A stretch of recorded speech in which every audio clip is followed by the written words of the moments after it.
this is probably the first budget reconciliation bill that the bond market's actually paying attention to for the last 30 years. Increasingly, it feels like this administration is going to have to confront the problems because the bond market has lost patience. There is just a pushback globally on the back end of the curve. When you back up yields, you begin to change the math. Bond markets are the ones that are giving you the yellow flag and saying, something perhaps isn't right here. This is Bloomberg Surveillance with Jonathan Ferro, Lisa Abramowicz, and Annmarie Hordern.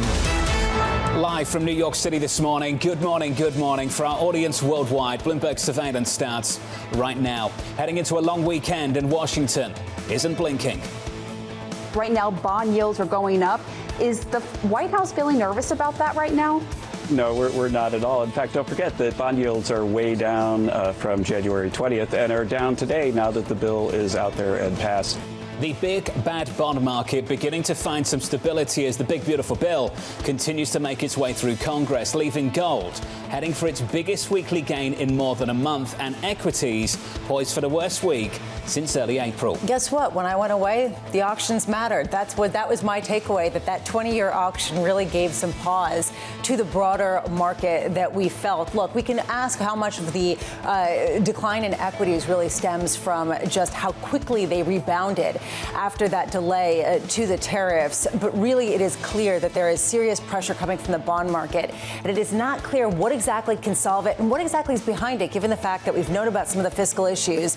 And a lot of this has been baked in. So the Treasury Secretary, Scott Bessent, is speaking to Bloomberg a little bit later on this morning. Look out for that conversation. I imagine my best guess is he's going to highlight the global backdrop for all of this. Japanese yields this week are up as much as US yields are, and British yields, gilt yields, are up even more than US yields. There's a global story at play here that I imagine the White House, the administration, is going to lean on just a little bit more. This is an unwind of many years of zero rate policies at a time where you do have inflation. Inflation came in hotter than expected, the strongest going back a number of months over in Japan overnight. There is a feeling that with increased fiscal bills as well as the potential for inflation, it just seems like it's hard to see what the bid into duration is going to be.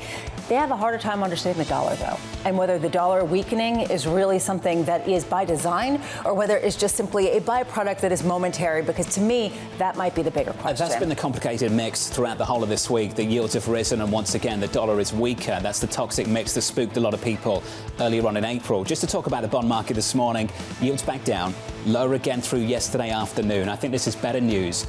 There's a lot of people making the argument that this is self-limiting, that if you look through the cycle, when you get to these levels over the last couple of years, we've struggled to sustain it. So I just wonder whether we can stabilize here and yields begin to fall back. Well, we are seeing that right now. And if you take a look at the flows, TD Securities came out and showed that global bonds had a weekly inflow of $25 billion, led by, guess what, the United States of America, at the same time that you saw stocks experiencing outflows. Bank of America's Michael Hartnett coming out and saying that actually this is a great entry point for the 30-year bond. So at a certain point, people are leaning into it. It does become self-limiting.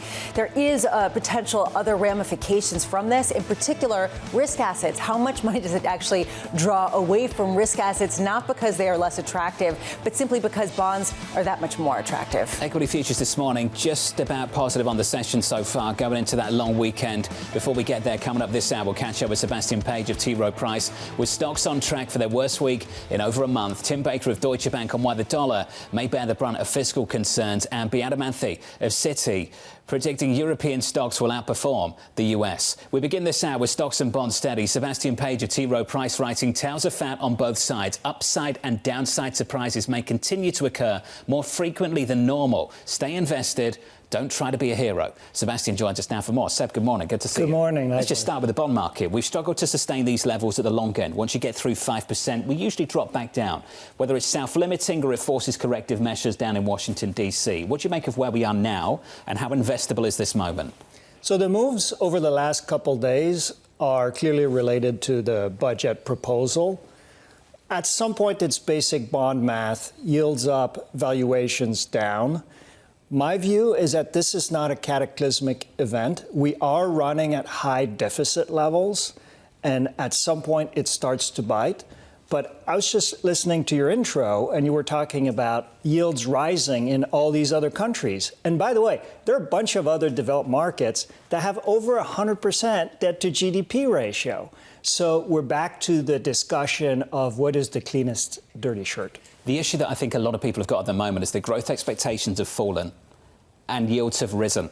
That's typically not what we associate DM developed markets with. What do you make of that tension at the moment? Not a good, I think on your show you'll call it the toxic brew, not a good mix. Ramo's phrase. I like it. Not a good mix of indicators.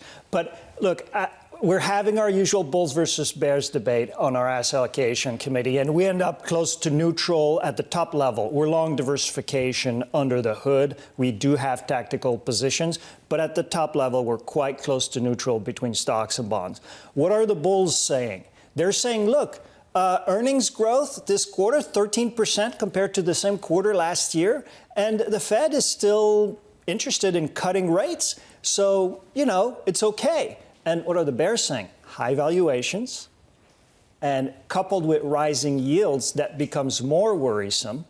Slowing growth. We started the year at 54 on the PMI composite. Now we're at 51.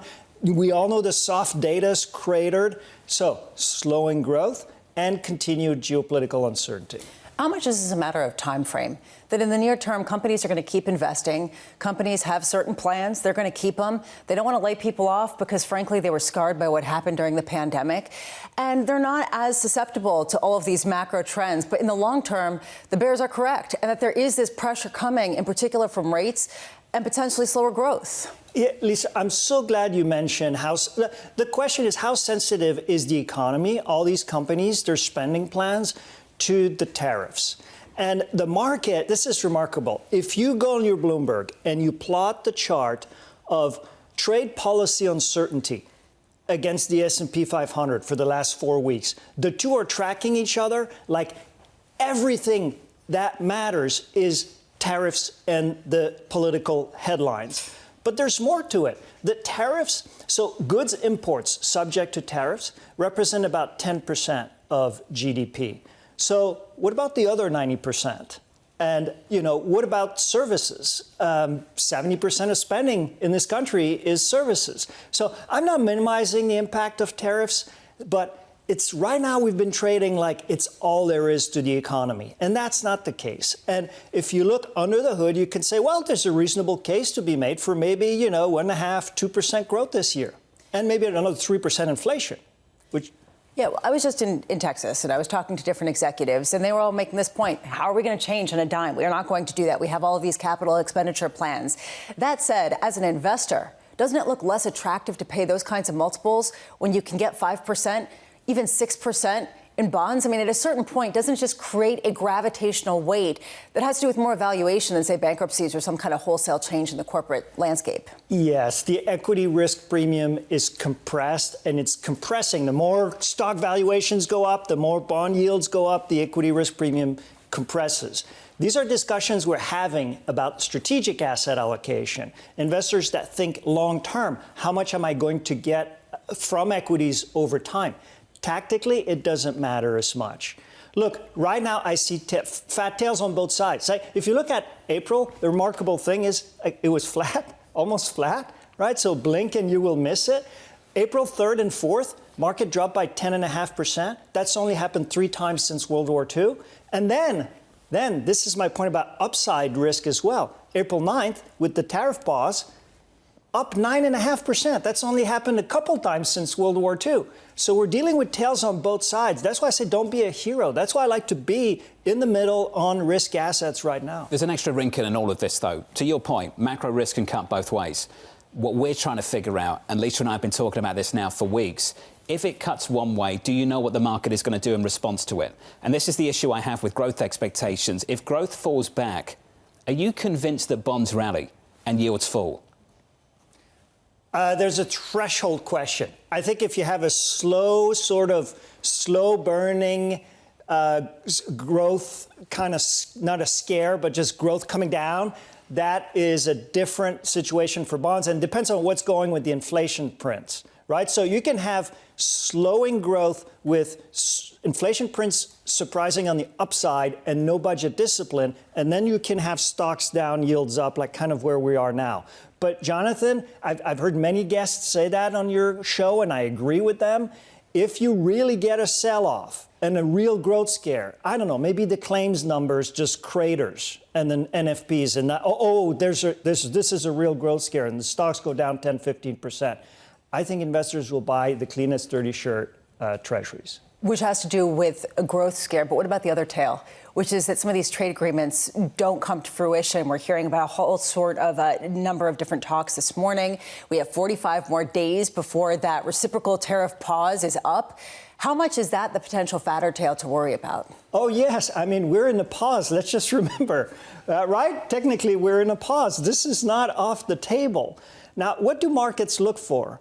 They look for the stop getting worse moment. We often talk about that because markets anticipate. So if we believe, and I think that's why stocks have rallied in part, if we believe that we've reached a stop getting worse moment, we're leaning towards deals, and we've kind of seen how bad it could get with bonds and stocks, and maybe there is a put on the policy side. As long as, it's going to be bumpy, but as long as we reach a stop getting worse moment, then, again, you're still subject to downside tails, but you're in a better situation than you were on April 3rd and 4th. The first week of July is going to be fascinating. Just think about a timeline. The dates of the moment. July 4th is the target date to get this tax bill signed, delivered on the president's desk. The first week of July, I think, is it July 9th? July 9th, yes. That's the end of the 90-day pause. The 90-day pause is up. And then you're going to find out where the tariffs are. And we were exploring this yesterday. Whether if you pass that on a more aggressive timeline, the taxes, does it embolden the president to go harder on certain trade deals with certain nations, certain trading blocs? I'm thinking of Europe at the moment. I just wonder how things wash out in the next few weeks. Especially because they're looking for pay-fors. And you cannot forget this as we talk about the potential for lowering tariffs significantly. Well, guess what? The revenues from those tariffs are part and parcel of this bill that we have that potentially will get passed by July 4th. How do they get that passed if they don't have the revenues penciled in from some of these tariffs? If you wanted a quiet Friday morning going into a long weekend, I'm happy to say that so far you've got it. Equity futures on the S&P just about unchanged. Why would you say that? In the bond market, just about unchanged also. Maybe it stays that way, I don't know. 453 on a 10-year. On a 30-year, still just north of 5%. Sebastien Page at T. Rowe Price is going to be sticking with us. Let's get you an update on stories elsewhere with your Bloomberg Brief. Here's Yahara. Hey, Yahara. Hi, John. The House of Representatives delivering for President Trump, passing his big, beautiful tax and spending bill. Now it's heading to the Senate. The president posting on Truth Social, quote, "This is arguably the most significant piece of legislation that will ever be signed in the history of our country. It's time for our friends in the Senate to get to work."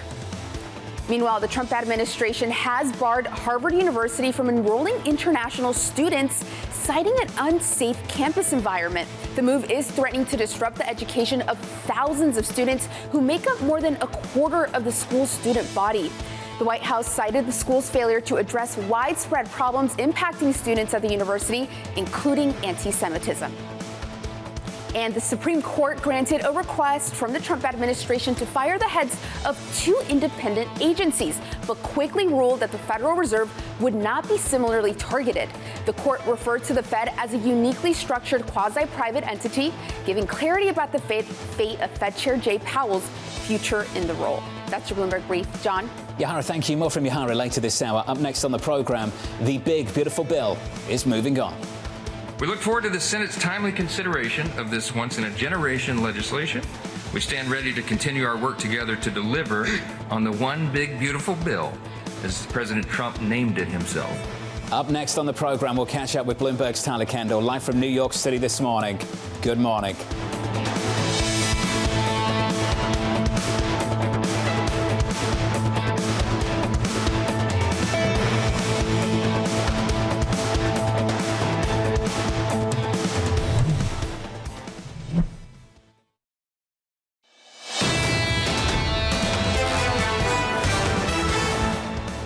Live from New York City, welcome to the program. Equity futures here, negative on a 3-day losing streak on the S&P 500, pulling back just a little bit. We're down by not even 1/10% on the S&P. As of the close on Thursday, set for the biggest weekly drop since Liberation Day week. That's the S&P 500. We'll see if that changes later on this afternoon. In the bond market, just want to sit on the long end of the yield curve just for a beat. 5.02%. We were 13 basis points higher around this time yesterday. Yields coming back yesterday afternoon, down a touch this morning. We're down a single basis point. Let's call it 5.03% this morning. Under surveillance this morning, the big beautiful bill is moving on. We look forward to the Senate's timely consideration of this once-in-a-generation legislation. We stand ready to continue our work together to deliver on the one big beautiful bill, as President Trump named it himself. We're going to send that to his desk. We're going to get it there by Independence Day on July 4th, and we are going to celebrate a new golden age in America. So here's the latest this morning. President Trump's big, beautiful bill passing over to the Senate, where lawmakers are expected to make changes to the legislation. Bloomberg's Tyler Kendall joins us now from Washington for more. Tyler, let's talk about those changes. What changes might the Senate make? Yeah, hey, John, good morning. Well, I was on the Senate side yesterday, and the prevailing sense is that they want to make their mark on this legislation. And there's a lot of different senators, and they have a lot of different ideas, which means it's going to be the same thing in the House, really quite a balancing act going forward. There is a prevailing agreement, it appears, that they do want to make some of those temporary tax cuts permanent, and that businesses actually might get the priority here, including on those R&D incentives, the 100% bonus depreciation for factories that are made in the U.S. over the next 4 years. As Senate Majority Leader John Thune put it to reporters, he thinks permanence will create economic certainty. We're sort of seeing that argument creep into the conversation, too, when it comes to the rolling back of those IRA clean energy tax credits. Many Republicans are saying that they think that that could undercut long-term investment in their states. We're also watching closely here those changes to benefit programs. Republicans in the Senate say that they are not happy with the speeding up of those work requirements when it comes to Medicaid, not necessarily the work requirements themselves, but just how quickly it's going to be implemented. They're also unhappy that the House has frozen the Medicaid provider tax. Also watch out how the Supplemental Nutrition Assistance Program could come into this conversation, too. The Senate doesn't seem happy that the House plan is going to ultimately make states cover a portion of food assistance. John, I really could keep going here. There's a lot of things in the one big, beautiful bill, but it does appear that House Speaker Mike Johnson is trying to prioritize that they ultimately keep lifting that SALT cap in that final plan. But as you well know, there's not really any senators that are advocating for that lifting in the cap. Tyler, I was looking last night at what in the one big beautiful bill the Senate was looking to actually cut in terms of expenses versus add in terms of costs. And it was hard to find that. How many hawks are there in the Senate that are going to be looking at this and saying, how do we reduce the deficit component? Right, and we can say that Senate Majority Leader John Thune did say yesterday that the goal is still for the Senate to find about $2 trillion in spending cuts. That would be higher than the House's $1.5 trillion goal. But at the end of the day, like you're saying, it's hard to see where those cuts would come from, or perhaps they're looking at revenue raisers. We did hear Josh Hawley yesterday say that he spoke to President Trump about eliminating the carried interest loophole. But ultimately, at the end of the day, how big of a savings will that actually result in remains to be seen. Some of the key senators that we are watching include Ron Johnson and Rand Paul. They've already started to sound the alarm that they will not support this legislation if there aren't more meaningful cuts, but how they get there remains to be seen. Tyler, appreciate the update. More from Tyler in the next hour. This is still the ultimate challenge, how to please the SALT caucus in the House and the fiscal hawks in the Senate. That's the point of tension still at the moment. And it seems like it's a very uncomfortable circle to square. And this is the reason why it was so instrumental for President Trump to be intimately involved. And it's also the reason why the bond market's getting a little yippy, because they're not exactly seeing how this gets squared in a way that really does reduce the deficit meaningfully. Sebastien Page at T. Rowe Price is still with us. Seb, I want to talk a little bit more about the US and then pivot to what's happening abroad internationally. I've heard a lot of investors talk about the US Treasury as if it's a credit. Do you think they're sort of overstating the problems that we've got in Washington, D.C., or do you think that's fair enough? I don't think the U.S. Treasuries are a credit. Again, if you compare with other sovereign bond markets, you're kind of looking at probably, again, the cleanest dirty shirt. So, you know, the government has the ability to pay its debt and will continue to do so. So it's not a worry to me. Maybe that could change, but it's not a worry. When you say others, relative to who? Let's talk internationally. What are you talking about? So right now, by the way, internationally, we're long European stocks. But in the bond markets, we've also added to non-U.S. bonds. We're overall short treasuries, and we like non-U.S. bonds because in a lot of markets, there's a desire to lower rates probably faster than in the U.S., and we hedge the exposure. So we like that tactically. We still hold treasuries, we're just underweight. We're also long equities in Europe. Well, just to build on that, there's this question about whether you love this on a relative basis or whether it's a currency trade, right? Whether ultimately this is going to come down to the rate differentials or whether this is something having to do more with the idea of credit and desire to be in a particular country. Look, again, I don't think that U.S. Treasuries are a credit. I do think that there are real concerns with deficits and budget, and that is starting to be reflected by bond investors. I know you all talk often about the bond vigilantes, but I don't think it's the same thing that, for example, happened in the UK with the Liz Truss moment. I know you've talked about this on your show. Extensively. So it's more about diversification. Like, we don't want to have just treasuries, and we think there's an opportunity for rates to come down for some duration gains outside the U.S., so we go long. So you talk about the equity portion, particularly in Europe, and a lot of people are saying maybe that's been overplayed, given the fact that they still have to get their act together. Yeah, it's significant. It's up a lot. Yeah. And there is this feeling of whether European nations are going to come together and actually make an agreement. Do you think there's more upside?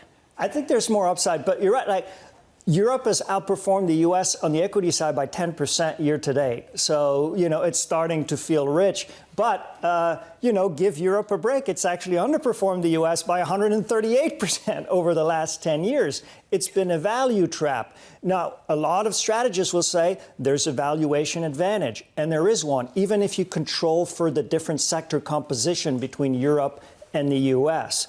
And there's a reason why the U.S. has outperformed. It's actually justified by fundamentals. If you look at the return on equity of the U.S. stock market, it's consistently improved and trended up. And in Europe, it's been flat. However, that differential is now flattening and trading sideways. So fundamentals are starting in terms of growth and sustainable growth to look more similar in terms of the rate of change. Then you add on top of that, what's the catalyst to unlock the valuation advantage? Well, German stimulus, easy monetary policy, and a banking sector that now can make money because we've escaped the zero-rate environment. So banking sector in Europe that's trading at 1x book value, used to be 2x book value pre-financial crisis, still an opportunity here.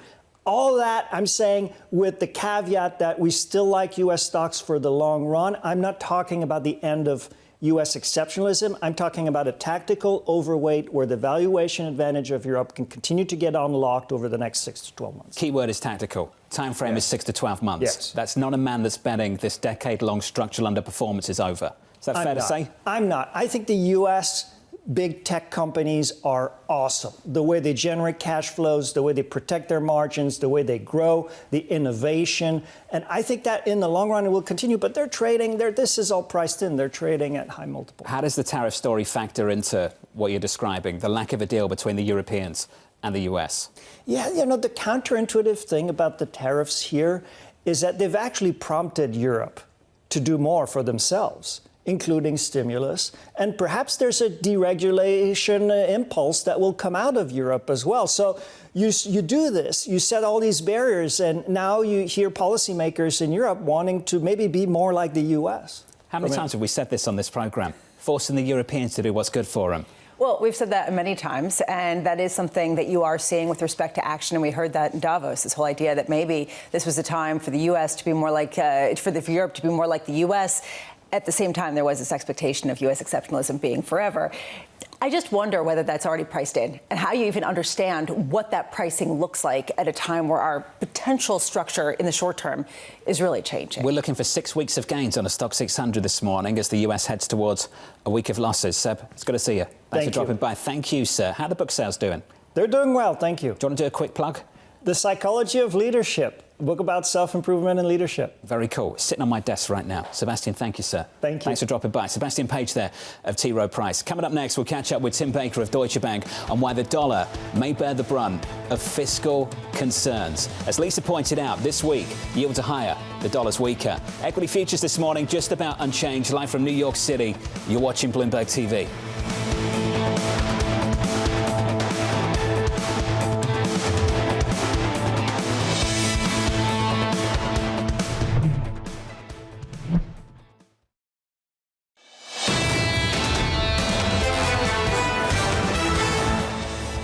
Three-day losing streak on the S&P 500. No drama this morning, down by not even 1/10%. Check out the Nasdaq. No drama there either, down by not even 1/10%. Where there has been some drama, long end of the yield curve. This time yesterday, 5.15 on a 30-year bond yield. Levels we haven't seen going back to 2007. This morning, just about unchanged at 5.03%.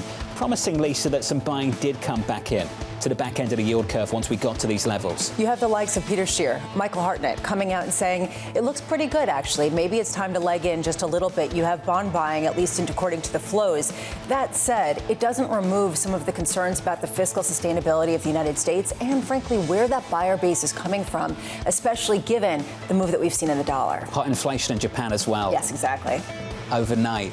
That's in play, what's happening in Japan. The good news today is that Japanese yields are falling back. 3 hours away from the cash open. Let's get you some morning moves and cross over to Yahara Anand. Hey, Yahara. Hi, John. We start with Ross Stores. Those shares are falling 11.6% in the pre-market. The discount retailer withdrawing guidance, saying it's off to a slow start in the first quarter, and it expects tariffs to sting. That's because over half its merchandise comes from China, but because of its very price-conscious shoppers, it says that it's going to be very careful when it comes to price hikes.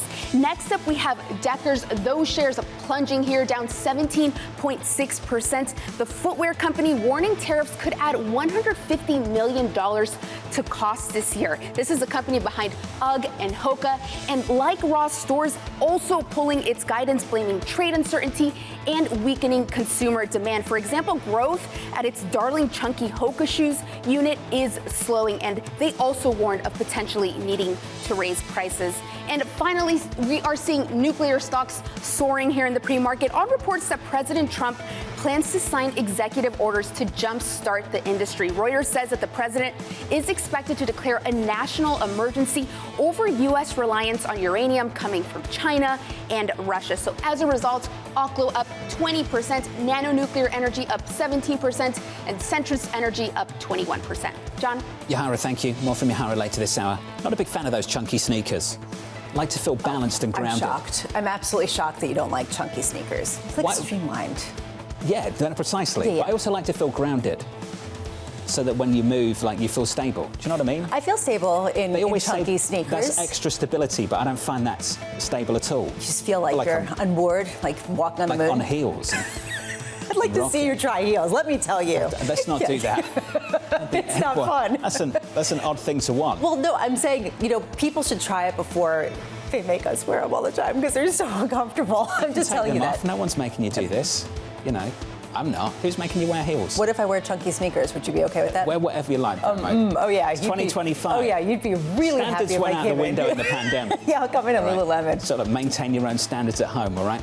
On our radar this morning, the big, beautiful tax bill advancing to the Senate. Senate Majority Leader John Thune saying the chamber will have its own imprint on the package, with members weighing various policy changes. Yeah, this to me is going to be a real question about how much actual work there has been together between the Senate and the House, given the fact that ultimately you have to cut somewhere. And we're not just talking about cutting taxes. We're also talking about cutting costs. And nobody wants to cut costs in things like Medicaid. So this is going to be a real question at a time where it already is pretty tenuous, exactly, some of these revenue-raising possibilities. I mentioned this earlier, just a programming note. We will catch up with the Treasury Secretary a little bit later on this morning, so look out for that on Bloomberg TV. I wanted to fit in this story as well. The Supreme Court ruling that President Trump can oust federal agency officials except at the Federal Reserve, saying it's a, quote, uniquely structured quasi-private entity. I'm not sure what you made of that just yesterday, but I imagine that brings some comfort to certain investors. What I made of this was how much is this single-handedly responsible for the rally that we're seeing in Treasuries today, given the fact that that anxiety is not necessarily hanging over about whether or not Jerome Powell can maintain his position as head of the Federal Reserve going into next year. That, to me, is one of my takeaways from that. It also highlights how much the Supreme Court is tiptoeing into this, and so much is going to end up being with the Supreme Court, and they have tried to avoid making any really substantive rulings that give a sense of exactly how much power President Trump really has. The president has said himself now already that given the time left on Chairman Powell's term, it would be absolutely ridiculous to make that kind of move and end up with a kind of volatility in the bond market that would undermine the policies they're trying to pursue. And then the same president the next day says things like, can't wait till he's terminated. So at a certain point, the job owning has continued. And this has been somebody who speaks on both sides of their mouths on any given day, depending on tempers and depending on where the bond yields are. So it's very difficult to really get that comfort unless you have the Supreme Court saying, actually, this one you don't even have. That's the latest on the Federal Reserve. Let's talk about the trade negotiations as well. The EU trade chief is discussing trade with his US counterpart, Jameson Greer, today. The FT reporting the US is pushing the trading bloc to cut tariffs unilaterally or face 20% reciprocal duties. Joining us now on that story is Bloomberg's Brendan Murray. Brendan, welcome to the programme, sir. Just frame for our audience where discussions are currently between the US and the Europeans. Well, it seems the two sides are pretty much talking past each other. The administration has said that it's making progress in talks with countries like India and South Korea and Japan, but the talks between Washington and Brussels don't look like they're going anywhere fast. The Europeans submitted a paper to the U.S. that laid out the topics that they want to discuss, some of the issues that they could hammer out, and the U.S. has said pretty much consistently that those aren't those don't meet the standards that the U.S. wants for talks. So basically what we have are two sides that have drawn red lines, and neither seems willing to budge beyond those red lines. The U.S. has its 10% reciprocal tariff on European goods and some sectoral tariffs on things like steel and cars, and those don't appear to be up for negotiation. The U.S. wants to bring the European value-added tax into the discussions, and Europe has said no, that's tax policy. We're not doing that either. So we're really at a sense that these talks are falling farther and farther behind schedule. They really don't have any momentum at the moment. So we're basically at the halfway point of the 90-day reciprocal tariff pause, and we're still kind of spinning in their wheels, these two sides. Brendan, do we have a better sense of what the United States ultimately wants to accomplish between revenue raising and leveling out the playing field when it comes to selling U.S. goods in Europe?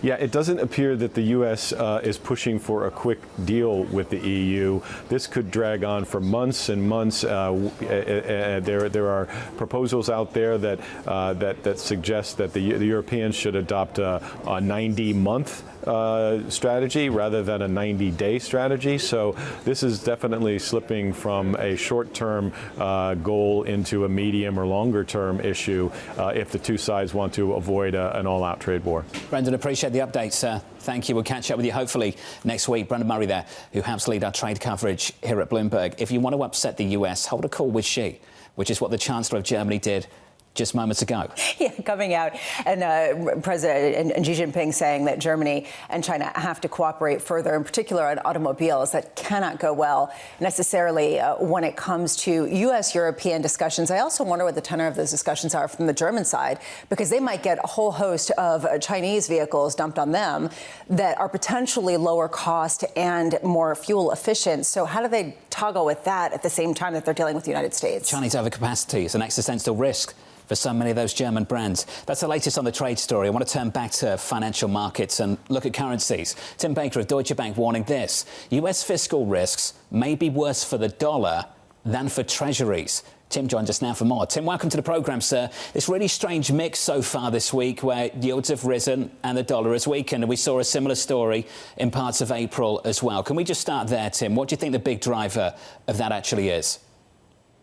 Yes, I think we're seeing a shift from the past decade or so. Interest rates, relative interest rates have mattered so much for currencies, but we're looking at a bit of a regime shift now after 10, 15 years of dollar strength and the rest of the world just loading up on dollar assets, whether it's equities, whether it's bonds. We're starting to see a realization, hey, there are other options around the world as other countries do fiscal policy. The market's getting worried about excessively easy fiscal policy in America. Valuations have got extended for currencies. So it's an environment where relative interest rates matter a little bit less and valuations and where the flow of money is going to go matter a bit more. So that really underpins our shift to being bearish to the dollar these last few months. Tim, I wonder how much of this is by design.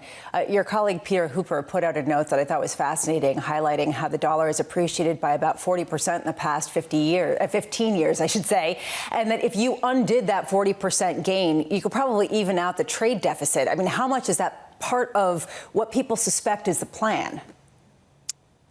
Yeah, look, a little bit. I guess, I mean, the US administration says, look, we still have a strong dollar policy. I don't think that literally means as strong as it is now. It is very high.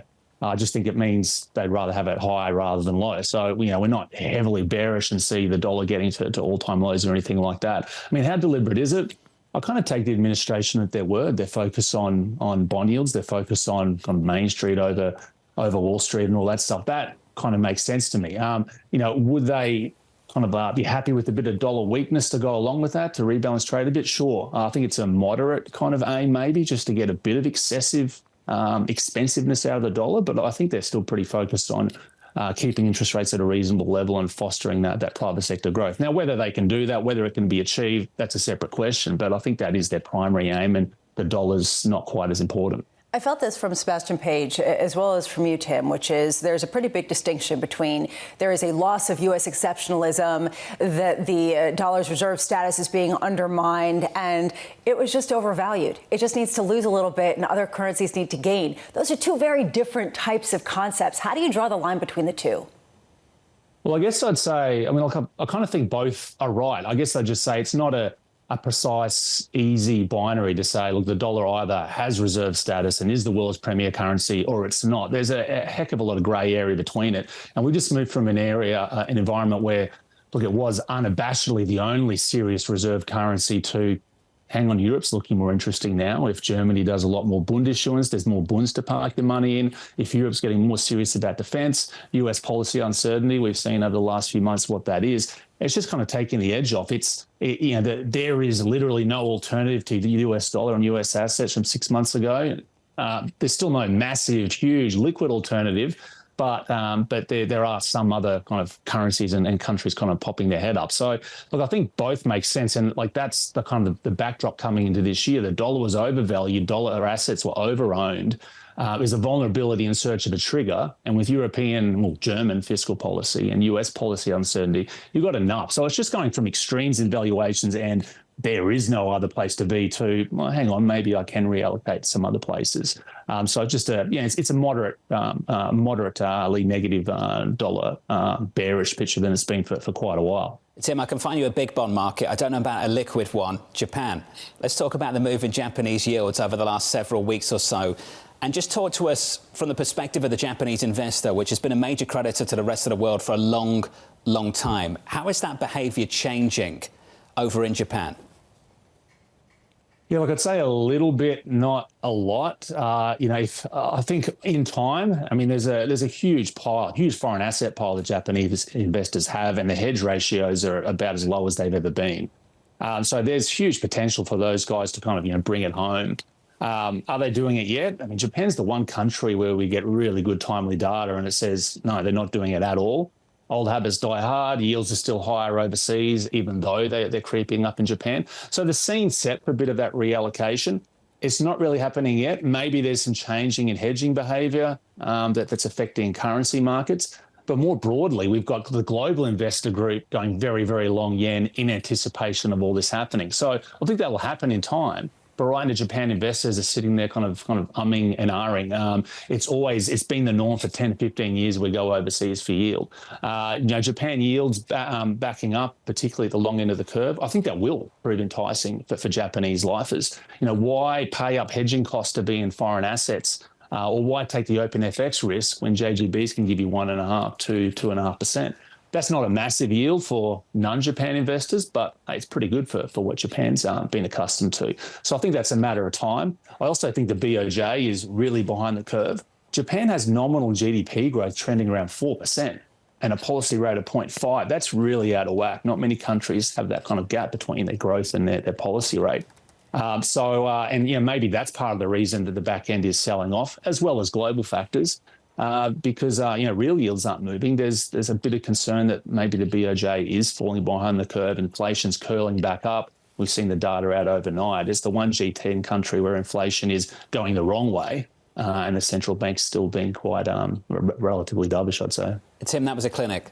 We appreciate your time. Let's do it again soon. Tim Baker there of Deutsche Bank. At the end there on what's happening with Japan.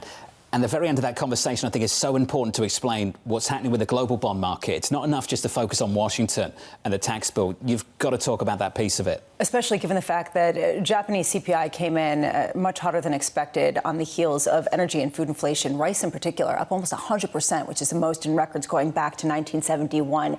But Japanese buyers, investors, have been some of the biggest buyers of U.S. assets over the number of years. So if they can suddenly start funneling their money back into Japanese assets, that completely changes the investment paradigm for a lot of assets, particularly corporate bonds and stocks in the U.S. Not just U.S., European, too. There's a lot to look at here. Price shapes narrative.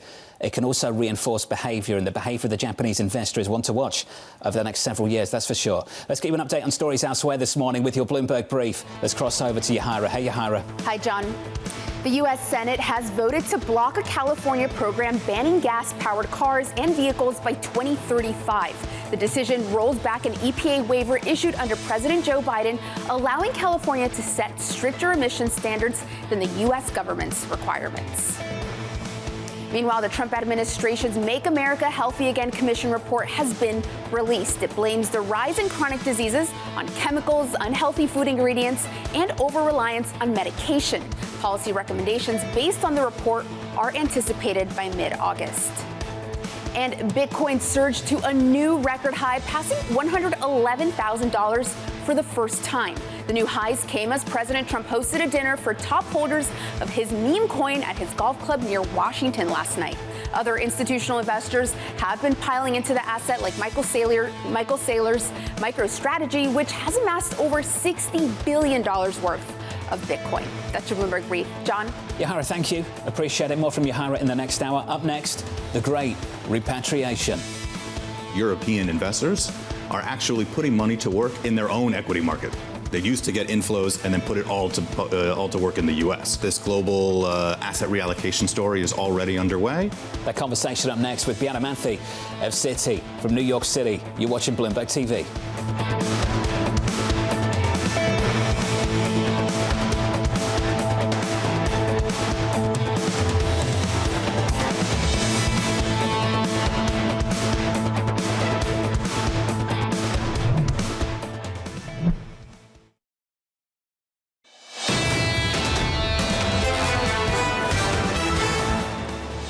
Equity stable going into the long weekend, just about unchanged on both the S&P and on the Nasdaq too. Under surveillance this morning, the great repatriation.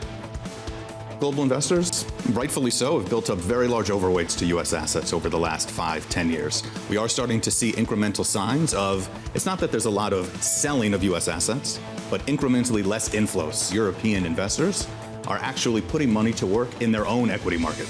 They used to get inflows and then put it all to work in the U.S. This global asset reallocation story is already underway.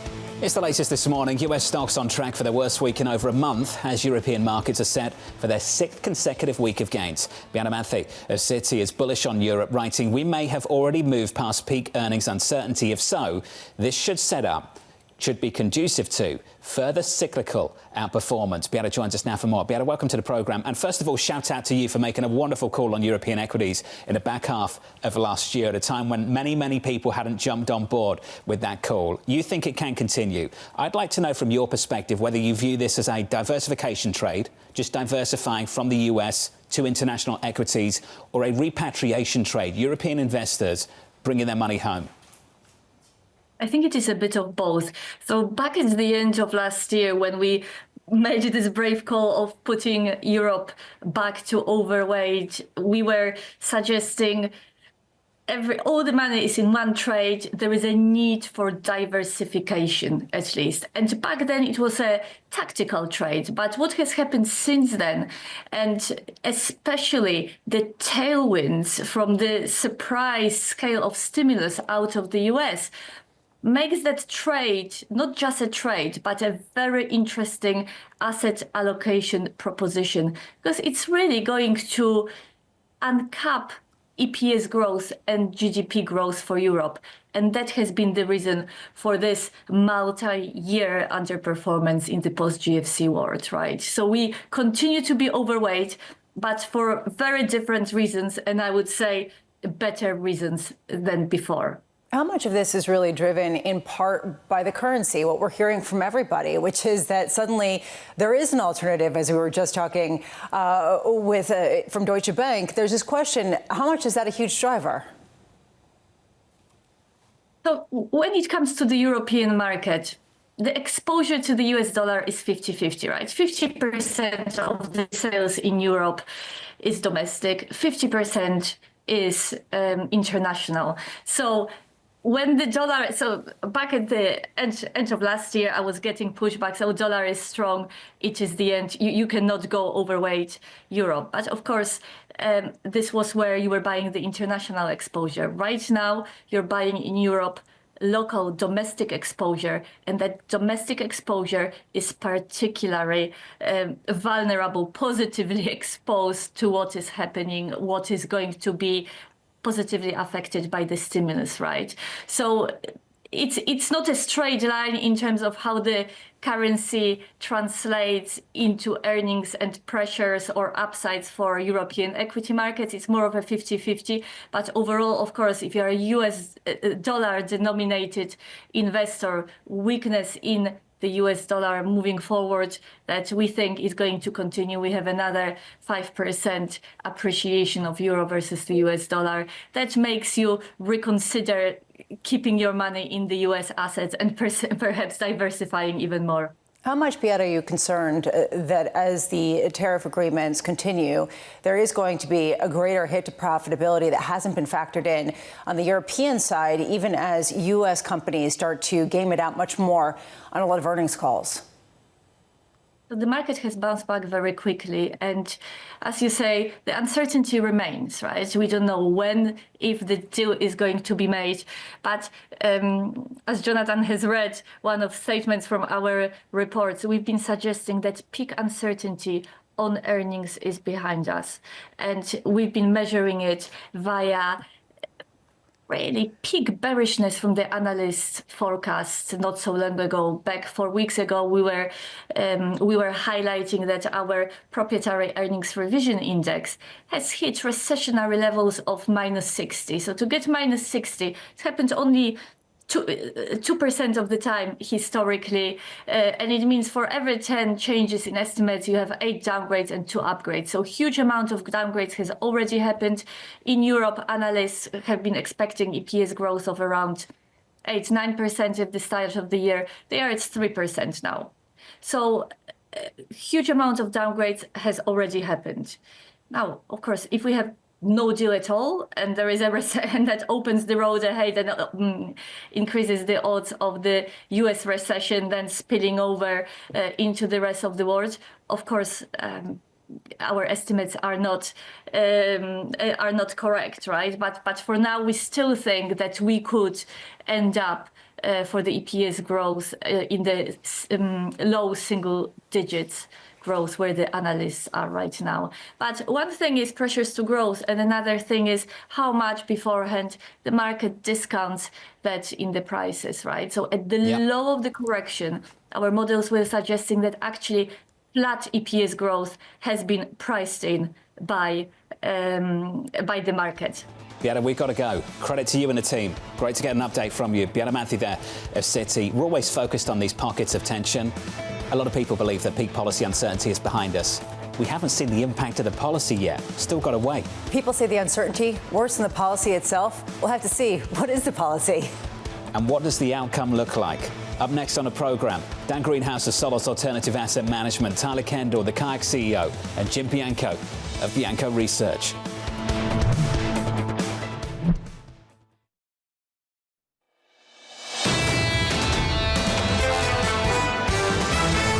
Foundation of risk assets is in many respects the 10-year. We need to see a little more damage done by the bond markets before it becomes front and center for equities. Investors' concerns are manifesting itself in term premium and kind of wait and see mode. The equity market already is being somewhat pressured, but I think the pressures would likely grow. The Trump put is clearly back on the table. This is Bloomberg Surveillance with Jonathan Ferro, Lisa Abramowicz, and Annmarie Hordern.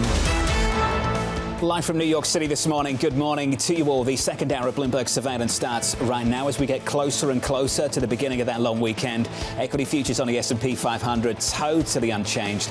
Likewise on the Nasdaq following 3 days of losses on the S&P and a little bit of tension this week in the bond market. Let's talk about it. 2-year, 10-year, 30-year. 30-year yields this morning still north of 5%, but stabilizing at 5.03%. The why behind this is important. A lot of people are saying it's the fiscal backdrop. It's the discussion in Washington, D.C. It's the one big, beautiful bill that has an estimated price tag of $1.5 trillion over the next 10 years in terms of the addition to the deficit. That said, there are a lot of other pressures. We've been talking about it, how this is a global move, and there is something else that's going on, and that is the reason why some people are saying maybe it's gone a little too far, and that's why you're seeing some buying. The move in Japan. Let's talk about Japanese investors. CPI overnight came in hot. Yields have pulled back, but the move in Japan is the one to watch. The fact of the matter is, and we talked about this briefly in the previous hour, if you're just tuning in, welcome. Japanese yields are up this week as much as US yields are, and UK yields are up by even more. This is not just a US story. I know we have got a home bias and we want to talk about Washington, D.C. and the big bill going through, and it's important, but it's not the only feature of this bond market move. When you talk about Japan, it's important to note that, yes, this is not a very liquid market. Yes, this is not a market that a lot of people have been in because it's been entirely dominated by government purchases over the past decade or two. At the same time, Japanese investors have really fueled a lot of the buying overseas for decades. If they suddenly have yield at home, if they suddenly have a GDP that warrants the Bank of Japan to raise rates, that will be a big sucking sound, as you pointed out the last hour, back into Japan and away from the U.S. and European assets. This is a global story. It is driven by inflation. It is driven by fiscal spending. And it is driven by the hangover after years and years of being on the heroin drip that has been quantitative easing and low rates. The BOJ balance sheet. Yes, exactly. Is that the drug dealer in all of this? That was quite the drug dealer. I'm sure the BOJ governor appreciates that kind of language this morning. Yields are lower this morning over in Japan if you're waking up going into the weekend. Coming up this hour, Dan Greenhaus of Solus Alternative Asset Management as the equity rebound stalls. The Kayak CEO, Steve Hafner, on the outlook for summer travel. And we'll catch up with Jim Bianco of Bianco Research with long-term treasuries looking like risk assets at times through this week. We begin this hour with stocks steady on track for their worst week in a little more than a month. Dan Greenhaus of Solus Alternative Asset Management staying optimistic, writing the relatively healthy economic and labour market backdrop will soon benefit from a $20 drop in oil prices and a signed tax bill later, which should provide for some additional stimulus. Dan joins us around the table for more. Dan, good morning. Good to see you. Good morning to you guys. Thank you. Let's start in the bond market. We've demonstrated over the last few years that we can handle yields between 4 and 5%. Anything concerning about these levels?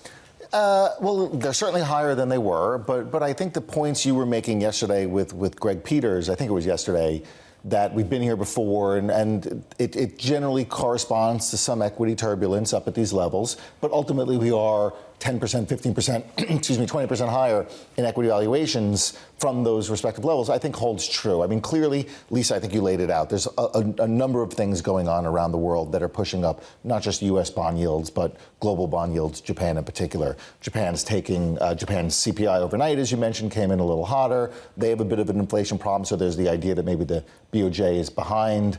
They obviously are taking on a greater defense responsibility, something you're seeing also in Europe, particularly in Germany. And here in the U.S., well, I don't think the downgrade matters really at all. So I guess I'm less than everybody else who's expressed any value to that announcement. You do have a combination of stickier, higher inflation and the budget bill, which right now looks to be maybe $1 trillion more deficit expanding than perhaps originally anticipated. The last time we had a downgrade, and I'm sure you've been following this on this program, was back in August 23. Yeah. That back then, of course, was Fitch, I believe, and it was around the same time we had the quarterly refunding announcement, and it forced some corrective action from Secretary Yellen, which did contribute to yields falling back. Do you see any corrective action this time around, or does that make a difference? The truth is, I don't know. What I will say is that previous episode, the Fitch downgrade, was probably and I think this is relevant, the first time in my career, and I'm now solidly mid-career here. What, Lisa, you're laughing. You think I'm advanced? No, it's just, you know, it's something you want to tell us. Carry on. Don't let the moisturizing regimes fool you. You're doing great. You're doing great. That was really the first time in my career that the people who worried about budget deficits actually could point to something and say, oh, look, it's actually showing up in somewhere besides my rhetoric. And I think that's important because we've worried about the budget deficit. I went back and just reviewed newspaper articles just to remind myself, this goes back decades and decades and decades and decades. Not that we don't know this, but seeing it in print, people worrying in 1983, 1999, I picked random dates, and there's invariably an article worrying about the unsustainability of deficits. Is it finally coming to pass today? Perhaps, but the point I wanted to make is the 10-year yield in the U.S. is up, let's call it 50 basis points from Liberation Day. During the bond market massacre, kids out there, Google it, in 1994, yields were up almost basically 300 basis points in a year from called fall 93 to fall 94. 300 basis points from, I'm rounding, from 5% to 8%. We're not experiencing anything like that today. That, of course, was the famous episode when James Carville said he wanted to come back as the bond market.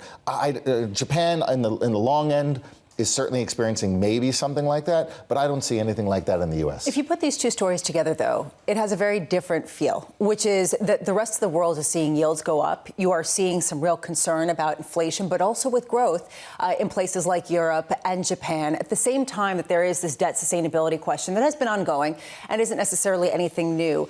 Do those stories combined create some sort of drag of money away from U.S. assets simply because there is an alternative elsewhere? Yeah, well, listen, that story certainly manifests itself in the U.S. equity market. The idea that, well, the U.S. is now not the only place to invest. And I think there's some truth to that. I just don't think there's as much truth as everybody else makes it out to be. When you look at the best companies in the world, they are still the ones listed in the United States. They are still the mega cap tech names. And even below that, they are still the Visas of the world, et cetera, et cetera.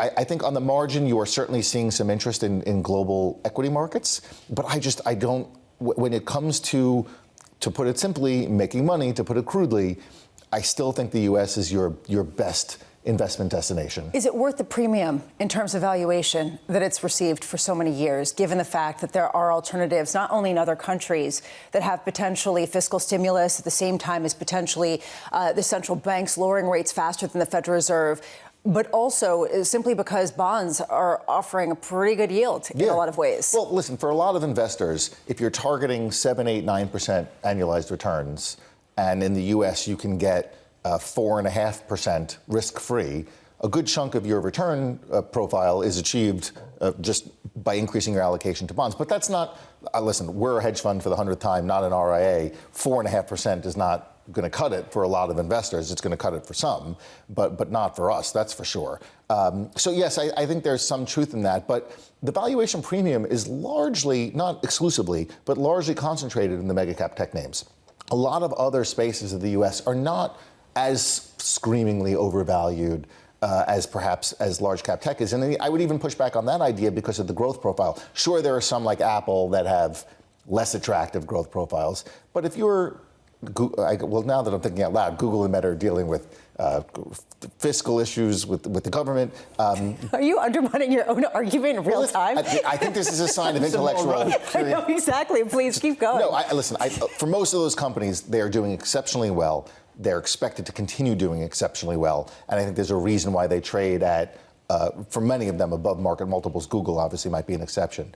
But again, when you look around the world, I just don't see companies listed in France, listed in Italy, that or even in the UK that compete with those types of companies. You used the phrase in that response. Before you moved over to equities, you said risk-free. You talked about 4.5% and then said risk-free. Sure. We've spoken to a lot of people in the bond market who don't believe that is a risk-free asset anymore. They think anything further out along the curve performs as a risk asset. And we should talk about what we mean by that. How does it perform when you see a downturn in equity markets? Yeah, and you had this conversation the other day, which I thought was very interesting. I would push back on the idea that the 10-year yield is not risk-free. Now, mind you, we've had some version of this conversation since really 2010. Listen, it's existed as long as the budget debate has existed, but the real firing up of that debate began in 2010 with quantitative easing, et cetera. I don't want to say I don't care. I don't believe we own a printing press. You will get your money back. It might be in devalued dollars, but you will get your money back. And in that sense, I reject the idea that the yield is not risk-free. Now, that's not to say you won't have volatility in the interim. And that's volatility, depending on how we want to have this conversation, volatility is risk. But you are getting your money back. Of that, I feel very confident. And even in the experience we're having now, there's an increase in volatility, but it's not, if you talk to the guys who live and girls who live in the fixed income market, they'll tell you the volatility that's being experienced in the U.S. bond market right now is not historically high. It is an orderly backup. Yes, the vol is a little elevated, particularly at the long end relative to the short end, but that skew is not suggestive of anything going wrong. It's just, to Lisa's point, I think investors repricing a budget and inflation profile that perhaps wasn't exactly what they thought previously. It's important to understand time frame here. When you talk about it not being risk-free, over the long term, if you're going to hold that 30-year treasury for 30 years, you're going to get your money back. Hallelujah. If you're trading in the near term, you are seeing some pretty big volatility. And you said you're a hedge fund. Yes, you are. And a lot of hedge funds have been playing in 30-year treasuries because they have been so volatile and potentially return-worthy or not. I'm just wondering at what point you get interested in them if you're looking for something more than 4.5%. And you know what? That volatility creates a lot of entry points and exit points. Listen, for us specifically, we don't really play. We don't really trade the market. We have over time been long or short treasuries as a trade, but it's not something that we do regularly. But I agree. I mean, listen, to really make money, vol is your friend. And this is the dirty little secret. Obviously, markets go up, markets go down, and a lot of people suffer from that volatility. But if you're a trading desk at UBS or Barclays, you love the vol. If you're a hedge fund that tries to trade around this stuff, you love the vol. And in that sense, this is a terrific trading environment. Does it get more interesting at 513 or wherever the 30-year sits, 450 for the 10-year? Yeah, to some degree. But again, Solus doesn't target 4.5% returns. We're trying to get mid-double-digit returns from various asset classes. And so can I get some of that from the 10-year? Sure. Is that going to do the job for our investors? Probably not. I think it's easy to say right now that the problem with the Treasury market, for me at least, is not the level. It's not even the speed of the move. It's the correlation with other asset classes. Yeah. It's the fact it's moving in lockstep with equities. It's the fact that the dollar's weaker, even though yields are higher. That's what I think is most concerning about the performance of Treasuries over the last month. I couldn't agree more. The concept of risk is that it is not traditionally been this kind of, correlated asset. It has been negatively correlated to risk assets. And the fact that that's not predictable creates more risk in people's portfolio. That is what I think a lot of people are talking about when you say suddenly there's new risk. Have you seen this from Michael Hafner this morning at Bank of America? Treasury yields are now higher than the Microsoft bond yields out 3 years. 30-year Treasury Microsoft yield spread is now 20 basis points. It's the tightest ever. Yeah, well, we've seen this, and this has been something that's been ongoing. And that's one reason why people are increasingly looking at treasuries over stocks, because that is what you are seeing, is that you're actually getting more yield from the risk-free asset. And that's what potentially could reduce that premium. What do you think of that tightness between corporate credit and treasuries? Yeah, I saw the story about Microsoft. I will say, commensurate with this conversation, there is this idea that now that you have some corporates trading inside of governments, I saw in a story, it might have been Michael Hartnett who was quoted, but in that story, someone was saying, this is the cue for governments to get their house in order. I reject that entirely. I don't think that this government, and by this I don't mean right now, I mean the U.S. government has not shown in our lifetimes any willingness to be fiscally sustainable or responsible in any capacity, and I don't expect that anytime soon.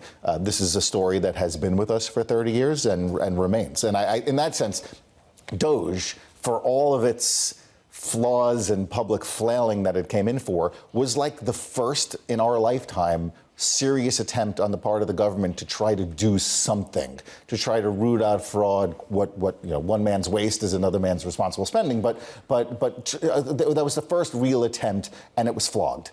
And that tells you, I think, all you need to know. Dan Greenhaus of Solus Alternative Asset Management is going to be sticking with us for another segment. Let's give you an update on stories elsewhere this morning. With your Bloomberg Brief, here's Yahara Ahmed. Hey, Yahara. Hi, John.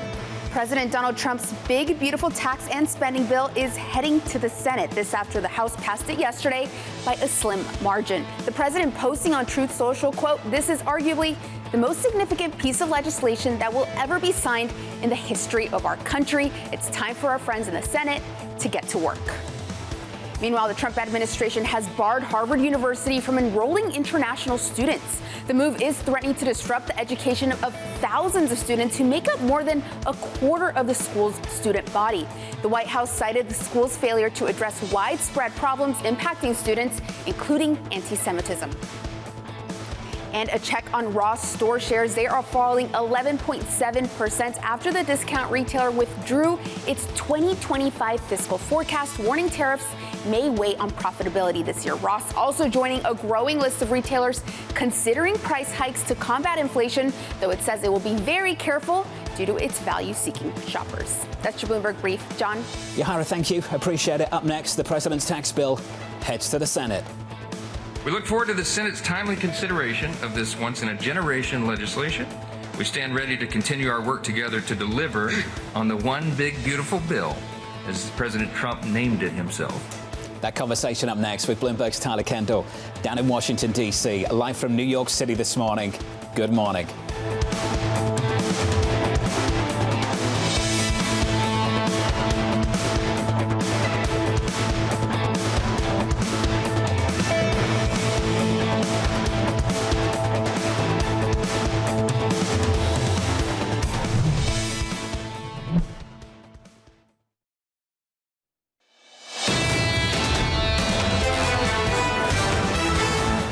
Later on this morning, must watch a conversation with the Treasury Secretary Scott Bessent. Look out for this at 11:30 Eastern Time. What a week for the bond market. What a week for Washington, D.C., pushing through a big tax package, advancing in Washington onto the Senate. The Treasury Secretary, I imagine, will have some comments on that a little bit later on this morning. Under surveillance this morning, the president's tax bill heads to the Senate. We look forward to the Senate's timely consideration of this once-in-a-generation legislation. We stand ready to continue our work together to deliver on the one big, beautiful bill, as President Trump named it himself. We're going to send that to his desk. We're going to get it there by Independence Day on July 4th, and we are going to celebrate a new golden age in America. So here's the latest this morning. President Trump's signature tax and spending package heading to the Senate after narrowly passing in the House. Bloomberg's Tyler Kendall joins us now from Washington for more. Tyler, how different is this bill going to look once the Senate has finished with it? Yeah, hey, John. Well, we'll have to see, but at the moment, it does seem like the Senate really does want to make their mark on the legislation, and we have to keep in mind it's going to be the same sort of balancing act that we saw in the House. There does appear to be an agreement emerging that many of these senators want to see some of the temporary tax cuts made permanent, particularly when it comes to businesses. Think the R&D incentives, the bonus depreciation for factories built in the U.S. Also, along the line of businesses, we're seeing some senators really raise concerns about how quickly the clean energy tax credit are being rolled back, saying that that could undermine and undercut investment in their states over the long run. Now, on an individual basis, we're starting to see some fissures emerge when it comes to changes to those benefit programs. Maybe not necessarily with implementing the Medicaid work requirements, but how fast they're going into place, not to mention that the House plan is freezing the Medicaid provider tax, which the Senate doesn't seem on board with, plus SNAP, the Supplemental Nutrition Assistance Program. Senators don't like that the House plan is going to force the states to cover some of those food assistance costs. And this is going to keep coming up because it's a politically fraught issue for the party as they contend with it ahead of the midterms. Now, of course, we're closely going to be watching what was at the core of the House agreement, which was lifting that SALT cap to $40,000. As you well know, many senators aren't necessarily inclined to keep it there. They're not actively engaged with it, and it's going to get pushback from those senators that want to see some more savings. In fact, Senator Ron Johnson has already come out and said that the SALT cap is really the first thing on the chopping block in his mind when it comes to the Senate plan. We'll have to see how it all shakes out, John, because House Speaker Mike Johnson is making the case to senators he wants minimal changes to this bill in order to maximize their chances of getting this all done by July 4th. Tyler, sit tight because we got some news. This from the president on Apple, posting this just moments ago. I'm going to read this verbatim for you all sitting at home. If you're tracking this, look at the stock. We're down by 3% at the pre-market. I've long informed Tim Cook of Apple that I expect their iPhones that will be sold in the United States of America will be manufactured and built in the United States, not India or any place else. If that is not the case, a tariff of at least 25% must be paid by Apple to the US. Thank you for your attention to this matter. This drops, the stock drops, the equity market pulls back by a third of 1%. Yeah, this really builds on what President Trump has talked about before, which is this isn't a make India great again kind of bill. I do wonder, though, based on what we've heard from Dan Ives, that it would cost twice as much for iPhones should they be built in New Jersey with all the people who are clamoring to build iPhones. I also love that he said, thank you for your attention to this matter, which is the class of passive-aggressive. It's like number 3 on the passive-aggressive notes that people can write in work emails. You know, whether this changes or not, and I don't know, but this is just a pure observation. Go back a week, the Middle East. Who did he call out? Who wasn't in the room? Tim Cook. Who was celebrated in the first term? Tim Cook. What did we call him on this programme? The diplomat, Tim Cook, who knows how to navigate the Trump administration and avoid a situation like this. What has changed between those two individuals? You know, this is a great question. How much of it is driven by business concerns? How much of it is driven by proximity, right? Jensen Huang was the person who was traveling with him, so the person closest to him maybe gets the biggest concessions when it comes to leeway. But it's a great question. How does one curry favor in order not to be called out in a truth, which is the nightmare for so many different executives? Tyler, just to bring you back into the conversation, to Lisa's point, this is the nightmare for the C-suite. That you go to bed and then you wake up to a social media post that looks like that and it names your company and the CEO. Right, exactly. And it continues what really has been pressure from this White House on the private sector to conform with what they ultimately want to see be the end goal here, which is that the administration really highlights this investment that they've been getting in the broader goal to boost domestic manufacturing. And that argument is becoming very important for this White House as they contend with these concerns about the deficit, because they want to show these other sources of revenue raisers outside of what Congress is ultimately doing to help them achieve what they say will be boosting or stabilizing that debt to GDP ratio. Tana Kendall with the latest down in Washington. Apple is down in the pre-market right now by about 4%. Dan Greenhaus of Solus Alternative Asset Management is still with us. Dan, you've been tracking this too. This is the nightmare of the C-suite, to Lisa's point. The single name risk with the President of the United States tweeting or posting a social media post in your direction. Yeah, you mentioned it, that Apple had been conspicuously absent from a couple of events. Jensen was there, and we know Mark Zuckerberg's been up to the White House, and obviously Apple appears to be the odd man out. I mean, listen, Dan Ives said it, the Wall Street Journal has said it, everybody who follows Apple even casually knows you start producing iPhones in the United States and the price is going to go up meaningfully. Now, mind you, Apple is a company with, I think, 30% EBITDA margins. So not that there's that's an excuse, but there's some room to spare there. But if you're the president, someone is telling you they've got room to spare. There's a larger question here for investors. How do you price in truth risk?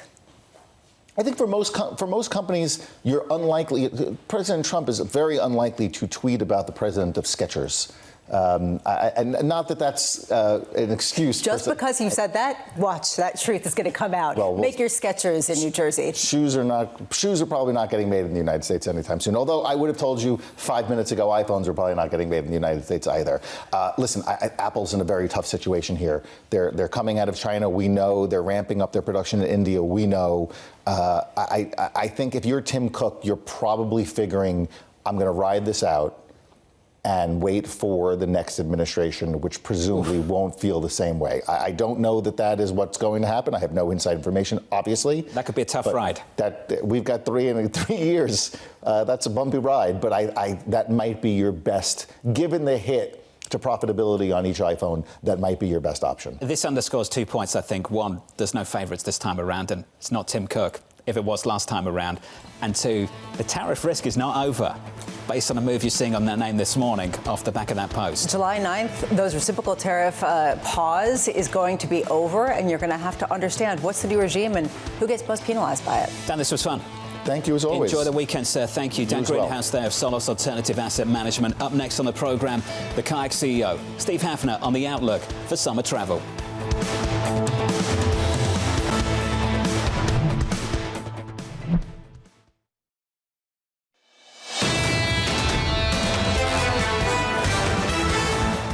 Three-day losing streak on the S&P 500. Things were just about unchanged on the S&P until a few moments ago. Equities pulled back by 1/3% on the S&P, and the Nasdaq down by 0.4%. There is one mover, and one mover specifically in mind, and it's Apple. Let's get your morning movers. Here's Yahara. Hey, Yahara. Exactly, John. Apple is down 3% in the pre-market, with the president just now threatening at least 25% tariffs on the company. He says, I expect their iPhones sold in the United States will be manufactured and built in the United States, not India or any place else. And we know Apple was working to divert production from China to India, but now it has this to contend with. Meanwhile, I want to show you these next two movers. Both made their public debuts yesterday and delivered double-digit gains, and both are up again today. That is Hinge Health up 3%, Mountain Health up 0.7%. Both were reported to have delayed their IPOs due to all the market turbulence we saw in April, but now the IPO market looks to be flashing signs of life here. And last up, I want to highlight Ross Stores. Shares are falling nearly 12% now.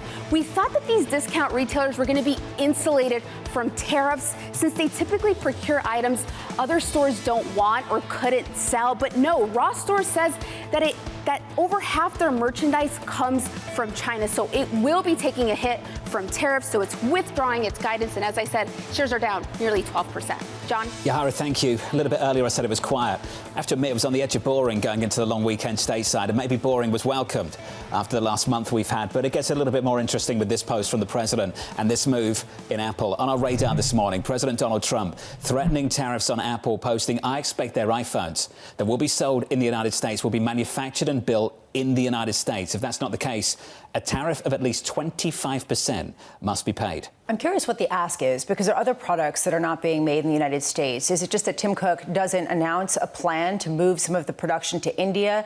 Again, it's important to understand the context. We were just talking to Dan Solus, and he said there's no chance that all of the shoes that we wear are going to be made in the United States. So why is it that one product will be made here and not another? Is there a national security component? Is it just who's closest to the president? That kind of standard, I think, is important for people to understand what the framework is and how realistic it is that those iPhone prices are going to go up 25% to 50%. Not just one product, one company's product. Right. How does this work in practice? Typically, we associate tariffs with a single country, not a single company and a single product being exported from a certain country. I'm not sure how this would work in practice. This really highlights the concern for people who are saying that we've reached peak uncertainty. Peak uncertainty of what?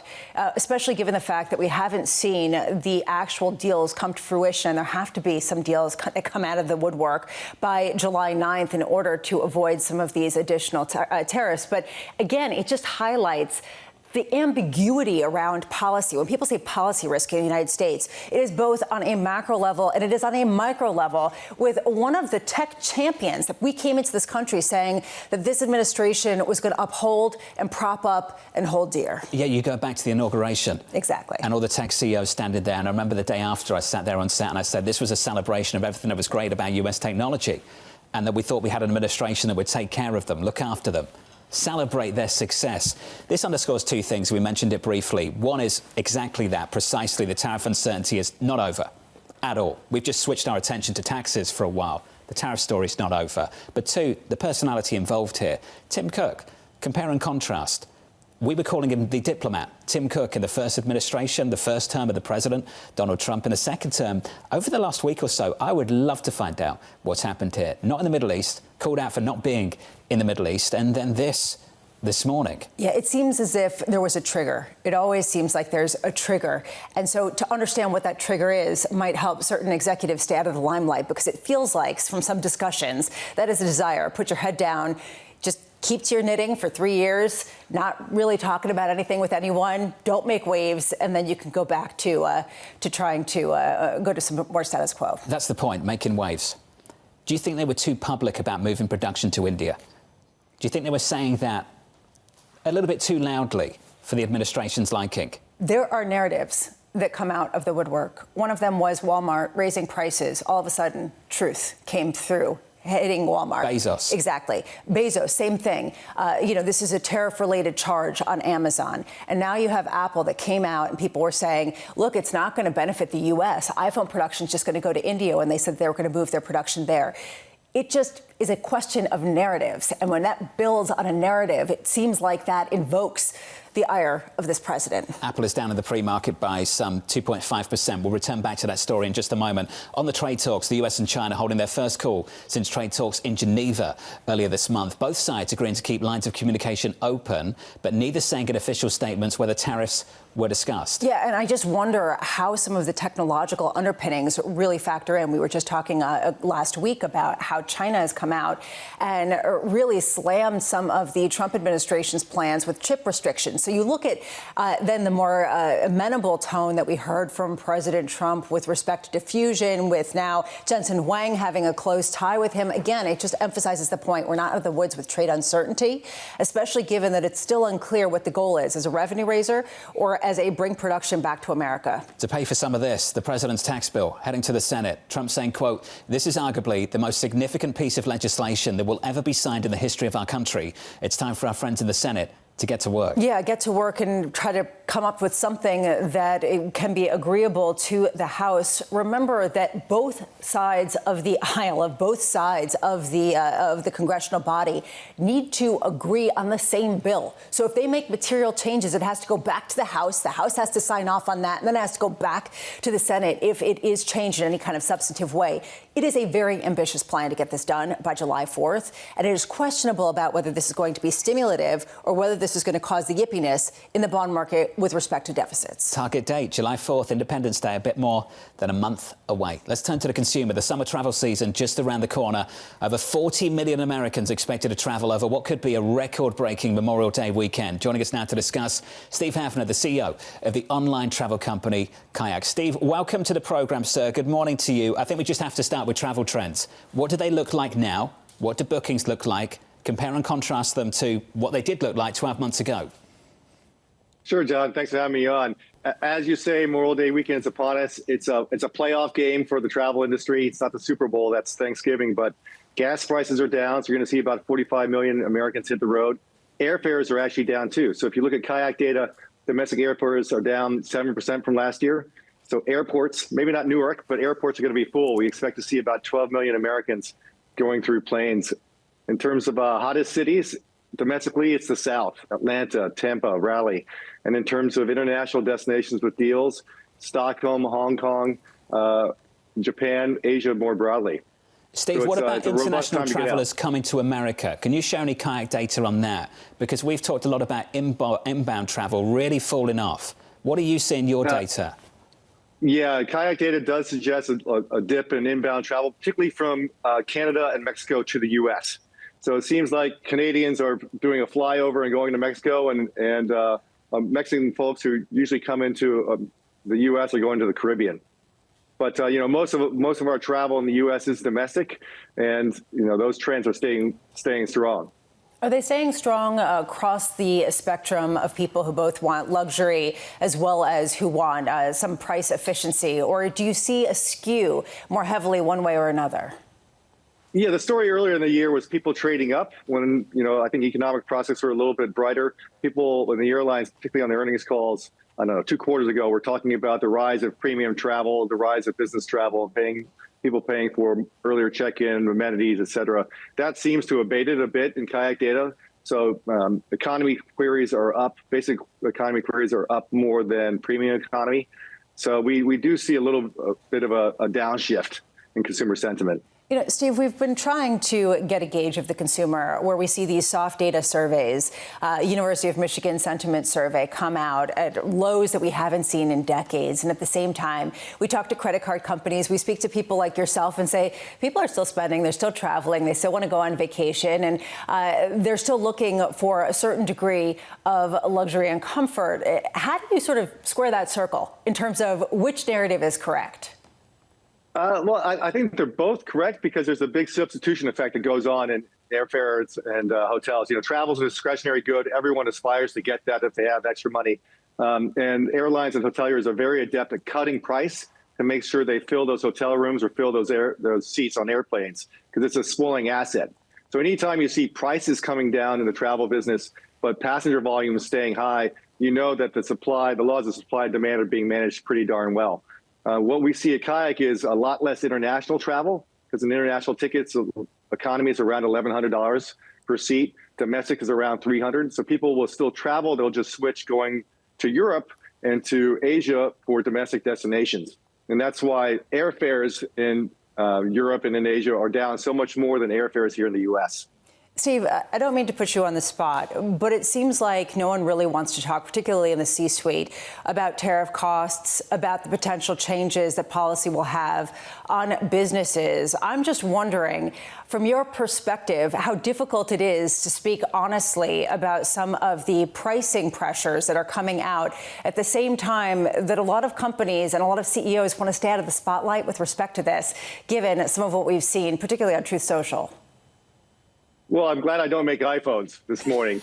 But look, I think a lot of what you're seeing is not the timidity of CEOs, it's that they don't have anything intelligent to say because they can't predict what's going to happen with taxes and what's going to happen with tariffs and how that's going to ripple through the economy. You know, I think a lot of the early predictions of what some of this stuff is going to do seem to be a little bit extreme based on what we've actually seen in employment data and economic data. So we'll just take a wait and see approach. So I think a lot of executives, particularly the public ones, are just saying, hey, let's pull guidance for now. We don't want to guide the street too high or too low. Let's just see how the business actually performs. And let's just see how many of these tariffs and what's actually in the budget that sticks. Steve, before you go, this week has been exhausting. This month for many on Wall Street. Have you got any last-minute deals for the weekend? Where are people going? Where should they go? There's still deals to be had, but honestly, if I was any of your viewers, I would look for July 4th. July 4th airfares are down 10% versus last year. There's still plenty of capacity. Go out there, chase them down. You know, Kayak can help you do that. And then one last thing is, if anyone is using ChatGPT, I presume you are, John, et cetera. There's a new flavor of Kayak out there called Kayak AI. That's ChatGPT married with Kayak data. Check it out. It's kind of fun. Very cool. I'll go on the website and look at that. Steve, appreciate your time, sir. We'll do it again soon. Steve Hafner there, the Kayak CEO. Yeah, I love that, the ChatGPT. It's sort of like my bot speaks to your bot, plan something beautiful for me. July 4th, apparently. Yeah, well, airfares down 10%. Actually, I noticed that. I've been looking, and airfares are down substantially, and a lot of airlines can do this because gas prices are down so much, and fuel costs are about a third of their total overhead. Equities down this morning by about a third of 1% on the S&P. Let's get you an update on stories elsewhere with your Bloomberg Brief. Here's Yahara. Hey, Yahara. Hi, John. You definitely jinxed our quiet morning. We start with President Donald Trump threatening Apple with tariffs, writing on Truth Social. I expect their iPhones that will be sold in the United States will be manufactured and built in the United States. If that's not the case, a tariff of at least 25% must be paid. Shares of Apple are lower 2.8% in the pre-market. Meanwhile, the EU's trade chief Maros Sefcovic and U.S. Trade Representative Jamieson Greer are set to speak today. Sources telling us here at Bloomberg, the Eurozone shared a trade proposal earlier this week, but the Financial Times reporting the U.S. is expected to reject it during the call this afternoon. This as hopes of quick trade negotiations diminish in Brussels. And in sports, the Oklahoma City Thunder are up 2-0 over Minnesota in the NBA's Western Conference Finals. Freshly named league MVP Shai Gilgeous-Alexander had 38 points and 8 assists. And in hockey, the defending champion Florida Panthers are up 2-0 in their series against the Carolina Hurricanes after a 5-0 win in Game 2. That's your Bloomberg Brief. John? Yahara, thank you. Up next on the program, Trump's latest tariff threat, the president taking on Apple. Jim Bianco of Bianco Research joins us next.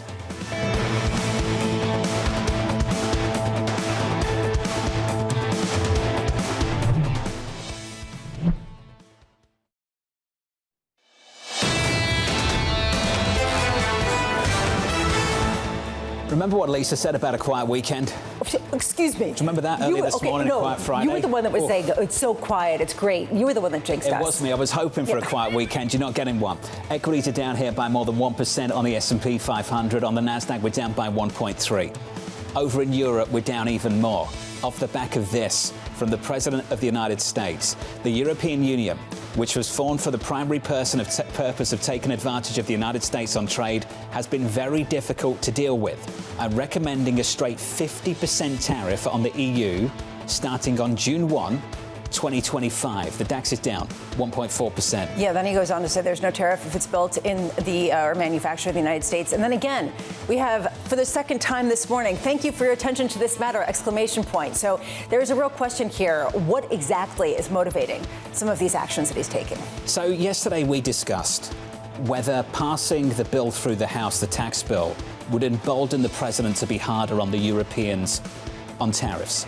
And I just wonder if the two things are lining up here and if they are connected. just giving him the space, the room to go harder on Europe on tariffs because we are progressing this tax bill in Washington? It just highlights the point. I don't know whether that's the case, but one could easily connect the dots and come to that conclusion. There is a question about whether this market has gotten overly complacent with peak uncertainty, given that it is ongoing and we still don't have any kind of sense of what the solid goal is or what the plan actually will be. So we've got a threat against Europe. That's sending European equities south. A threat against Apple as well. Check this out. Apple in the pre-market is down by more than 3%. The president threatening tariffs of up to 25% on Apple's iPhones. The president posting on Truth Social that he expects iPhones sold in the US should be made in the US. So you've got two stories here. We're going after the Europeans on the one hand and after Apple on the other. Have you ever tried to do even small repairs on your iPhone? I've got to say, I'm not very adept at it. I don't know that I'd be very good. I'm not the guy with the skills to be doing those things. Yeah, like, or trying to make sure that the screen protector is on perfectly. There always are bubbles when I try to do it. I'm just saying, I hope that there are a lot of really skilled people in New Jersey who can do that. Jim Bianco might be one of them. Jim Bianco of Bianco Research joins us now for more. Jim, welcome to the programme, sir. I was hoping for a quiet weekend. We're not getting one going into this opening bow. We've got a threat against Europe, a threat against Apple. Out of the two of those, what do you think is more important to this market this morning, Jim? Oh, I think it's probably Europe because it's a bigger market and encompasses more goods. So we're back to tariffs on. And tariff on, I think, is going to be an interesting way for the market to try and navigate this. Does that mean that we're going to see weakness because we're going to have higher prices? Or is it because we're going to have higher prices? Which one is going to be the dominant factor? Now, when we turn it to the Federal Reserve, they usually are focused, I think, more on prices. And I think that's the thing that a lot of people on Wall Street are missing, is that all things being equal, if tariffs are coming back and prices are going up and that might mean weakness, the Fed's not going to cut rates. They're not going to cut rates until they see that prices have stabilized. And right now we might be looking at more inflation. So, Jim, that take's important because I want to take you over to the move of the bond market off the back of this news. Yields are lower across the curve. We're down 8 basis points at the front end, 391. I know we're not breaking out of the new range, the range of the last several months, but still, yields are falling back. The 10 years down by 6 basis points, 447. What would your response to be to that early move, given that you think this ends up with more inflation down the road? Well, that's a knee-jerk response to the stock market falling. I think what we're seeing right now on this move. But if you were to back up and go back to, when we started talking about tariffs, there's been a trend higher in yields. And the trend higher in yields is really about, as things settle down, we're looking at higher prices. As I'd like to argue, if you look at the tariffs that were collected in April, that was 1.75% increase on the $400 billion of goods. That's an extra $7.5 billion of tariffs in April, 1.75% on the $400 billion of goods that we imported in April. Who's paying that? Somebody's got to be paying that. Now, the president wants us to believe it's going to be Walmart and Apple eating those tariffs and maybe the Chinese. But if you look at numbers like Truflation and price stats and stuff, which are these millions of prices that they check on the internet, prices are going up. The prices are going up for the consumer. And I think as that continues to happen, that reality is going to drive the bond market more than a weakness reality. One thing that we've been talking about throughout the morning, Jim, is that this is not isolated to the United States when it comes to the yield move and some of these inflation concerns.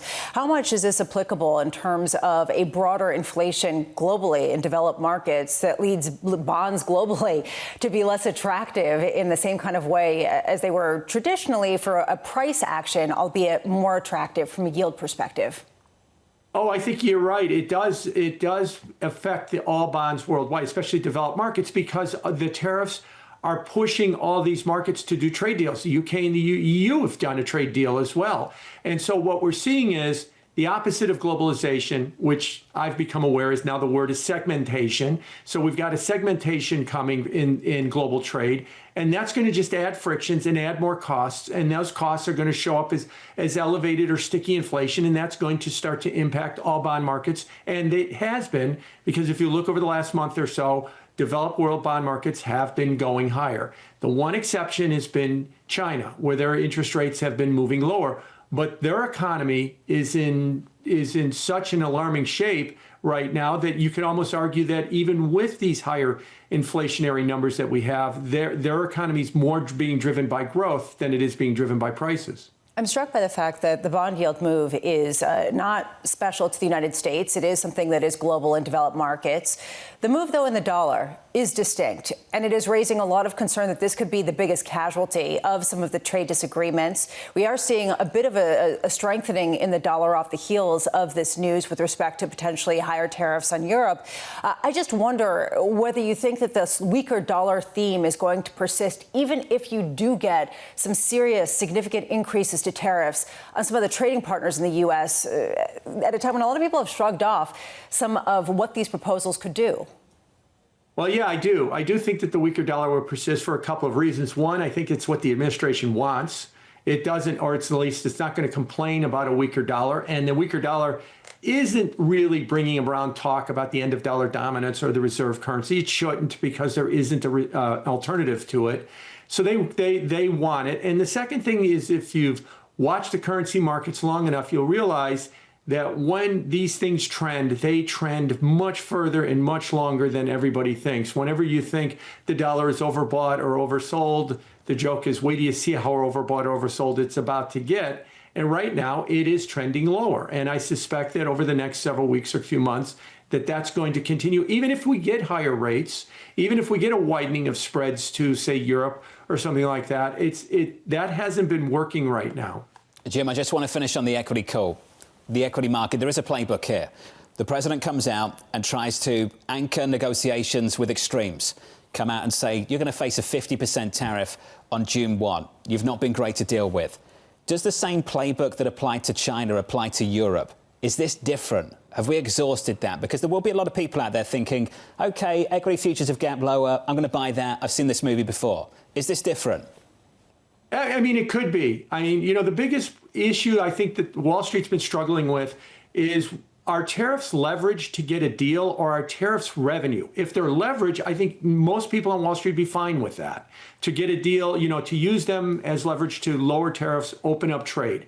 But are they a form of a tax on foreigners to try and raise revenue? That has been the bigger issue that we've been trying to struggle with. When it comes to Europe, I think most people think it's more in the leverage camp, and therefore this is just a negotiating ploy. When it comes to China, I think more people are worried that it's in the revenue camp, and it's more than just a leverage play. So that's why I think that when it comes to Europe, it's going to probably be viewed as a leverage play to trying to get a deal done sooner rather than later. Jim, appreciate your time, sir.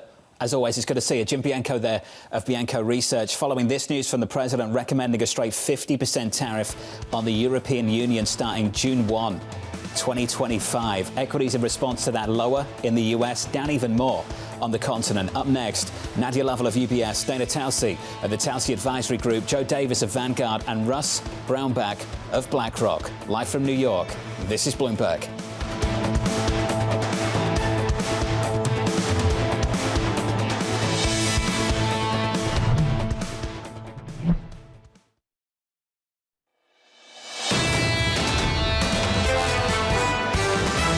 This is probably the first budget reconciliation bill that the bond market's actually paying attention to for the last 30 years. Increasingly, it feels like this administration is going to have to confront the problems because the bond market has lost patience. There is just a pushback globally on the back end of the curve. When you back up yields, you begin to change the math. Bond markets are the ones that are giving you the yellow flag and saying, something perhaps isn't right here. This is Bloomberg Surveillance with Jonathan Ferro, Lisa Abramowicz, and Annmarie Hordern.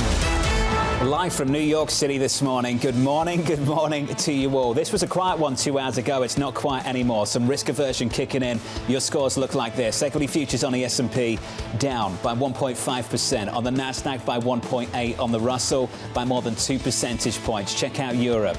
Down and down hard on the continent. The DAX, the equity benchmark in Frankfurt, Germany, down by 2.3%. And in the bond market, that risk aversion this time supporting yields lower. We're down 7 or 8 basis points on 10s to 445. We break back below 5% on a 30-year to 498 off the back of this. Just one post on social media from the President of the United States on Europe, calling them very difficult to deal with, and proposing this, recommending a straight 50% tariff on the European Union starting on June 1. For people who said we were beyond peak uncertainty and that it was the uncertainty itself that was creating a lot of the negative action in stocks, well, this is the reality check. We are not necessarily getting any kind of certainty. You can make the argument maybe it's not peak uncertainty, but we are not past the uncertainty when it comes to different policies and what could potentially get proposed. This is not over. And I think that as people focus on the tax bill, they have lost sight of that and were reminded this morning by Donald Trump. Not once, but twice. Yes, exactly. This was a 1-2 combination. That was the knockout punch. The lead jab came about 30 minutes before, not even. And it was directed at Apple. Apple is down in the pre-market by more than 3%. This from the president. I have long ago informed Tim Cook of Apple that I expect their iPhones will be sold in the United States of America. They will be manufactured and built in the United States of America, not India or any place else. If that is not the case, a tariff at least 25% must be paid by Apple to the U.S. So again, this raises the question about what the ultimate goal of some of these tariffs are. Is it for people in New Jersey, and I keep picking on New Jersey, but pick another state to be making the iPhones, or is it to bring in revenues and to redirect some of the trade, but not all of the trade, back to the United States? This just really raises the question, how much is to bring domestic production back to the United States at a time where Tim Cook has said that they would have to double the prices of iPhones if it were made here in the United States. This hour, we've got a lot to work through. Session lows on the equity market. On the S&P, we're down by 1.4%. Coming up, we'll catch up with Nadia Lovell of UBS on why she's downgrading U.S. equities. Timely. Dana Telsey of Telsey Advisory Group as retailers set the stage for price hikes. And Russell Brownback of BlackRock as elevated Treasury yields weigh on sentiment. We begin this hour with our top story. President Trump threatening 50% tariffs on the EU starting June 1st, and also going after Apple earlier on this morning. Joining us now from the nation's capital, Tyler Kendall. Tyler, it was quiet. It's not anymore. Yeah, John, no. And you were the one that said it in the 6 a.m. hour that it could have been a quiet day. But at this point, we really are seeing what are really big announcements from this administration. And you have President Trump here, if we focus in on what he was saying about the European Union, saying in the Post that our discussions with them are, quote, going nowhere. We know that there has been very little progress when it comes to those talks, but perhaps we could have seen an opening later on today as we're reporting that the EU trade chief was set to have this discussion with the USTR, Jameson Greer. So perhaps this is some sort of precursor ahead of that call. We saw some impromptu diplomacy over the weekend, too, when the EU Commission President Ursula von der Leyen met with J.D. Vance in Rome for sort of a last-minute meeting amid some events related to the Pope. But really, there's some big issues going forward here. One, of course, as you well know, is that they're negotiating as a bloc, which has complicated matters among all 27 of these member states, ultimately negotiating about some of these things that the president is highlighting and has long been an issue, like those non-tariff barriers that he talks about, like the VAT or the digital services taxes, which up to this point haven't really seemed to be on the table for negotiating. And John, Bloomberg News was reporting that the EU was prepared to put forth a new proposal here that included lowering tariffs down to zero on both sides when it comes to some agricultural products and industrial goods. It doesn't appear that that really was able to move the needle here when it comes to the U.S. You know, Tyler, you addressed some of the things that have been the big question marks. How does this all have to do with maybe, say, the VAT tax or some of these non-tariff barriers that have been brought into the discussion? I just wonder if President Trump does go ahead with that 50% tariff on June 1st, what does that mean in terms of retaliation from the European Union? Right. And Lisa, we've already seen the EU threaten that they are going to retaliate and sort of outline some of those sectors that they are going to hit, particularly when it comes to some of those key industries that President Trump is keen to protect, like U.S. agriculture. But really, those tariffs have already been those planned reciprocal tariffs are really in response to the sector specific tariffs that we're seeing hit the European Union particularly hard, like the steel and aluminum tariffs as well as autos. And keep in mind, it actually was 2 weeks ago today that President Trump said that we could see some further sector-specific tariffs when it comes to pharmaceuticals go into place, not to mention, of course, we're also watching closely what's going to happen with chips as we talk about what's happening here with Apple. So these are all sort of the mitigating factors that are going to go into the broader picture of how the EU could ultimately respond. It's Tyler Kendall with the latest. Tyler, stay close. Tyler with the latest down in Washington, D.C. There were signs There were signs. Clearly, it's hit this market this morning, granted, but we've been talking about this for a while. If you go through all the reports, the encouraging words of confidence around trade deals and negotiations, I would hear things on Japan, India, heard lots on China in the last week. There was hardly anything favourable to say about Europeans and the progress that was made with the EU over the last several weeks. Yeah, what was it? Nasty? That was the word that President Trump used about the European Union and some of the negotiations. And it comes at a time where, as Tyler was saying, there are these non-tariff barriers. We've already heard from a lot of European leaders, this is completely different than tariffs when you're talking about VAT taxes that are a tax, that are done under different legislation, and are a completely different way of raising revenue, and that are equally applied across the board. It is a very different type of discussion that is much harder to change in the same kind of shorter time frame. Equities down hard in Europe and down stateside too. Equity futures down by 1.6%. Here is the view on Wall Street. Nadia Lovell of UBS downgrading US equities to neutral, writing, we see limited upside near term and expect continued volatility as trade and US fiscal uncertainty remain high. Nadia joins us now for more. Nadia, good morning. Good morning. How good does it feel not to defend an overweight going into the weekend? You know, it never feels good when markets are down, but, you know, this is some of the issues that we were struggling with last week and we were concerned about. As Lisa said, we were past peak uncertainty, but there was still uncertainty, still remain high, and that's why we downgraded U.S. equities last week. Now, we had been attractive view on U.S. equities in April. We took that opportunity right after the 90-day pause. But after being up 13% in a month, we just thought that the risk-reward was balanced. And yes, you know, the effective tariff rate has come down from 25% to 15%, but it feels like a lot of the good news was already priced in, and there's risk for it to go higher than the 15% it is currently, obviously. Price action, as you know, can condition behaviour. I just wonder how many investors have been conditioned by the experience of April. Big dislocation, then things soften and markets rip. And you can miss out really quickly. And we saw that early this week. We had this small dip off the back of a downgrade, dip gets bought. And I just wondered from your perspective whether this dip is going to be bought too, because people have got the playbook from April. Maybe they're comfortable with it. We know that the president likes to anchor negotiations to the extreme, comes out and says to Europe, make a move, otherwise you're going to get a 50% tariff. Equity markets pulls back. Would you suggest people be more careful this time around, or do the same rules still apply? Yeah, we are looking for opportunities to buy dip. You know, 1%, 2% down is not much of a dip for us. If we see a 5% down, that's a different conversation. At the same time, we also have equity valuations that have recovered. We're at 21 times forward PE, you know, above the 5-year average. So there's very little room here. And at the end of the day, we know that it's earnings over the longer term that would drive markets. And we think that the consensus earnings is still too high, 9% from consensus this year. We think it needs to come down closer to 4%. So we're also waiting for just more clarity around what the tariff policies will eventually look like. You know, we thought that 90-day pause will take us to July. Obviously, now it's, you know, potentially June 1st. And remember, we still have the sectorial tariffs to come on the 5 critical sectors, you know, pharma, semis, lumber, copper, and critical minerals. And we're not sure what those exactly are going to look like. Is it 25% or is it something higher? I'm looking at your base case. It's 6,000 in terms of year-end for the S&P 500. The bull case is 6,700. The bear case is 4,500. What could get you to feel like one or the other is the more likely tail risk?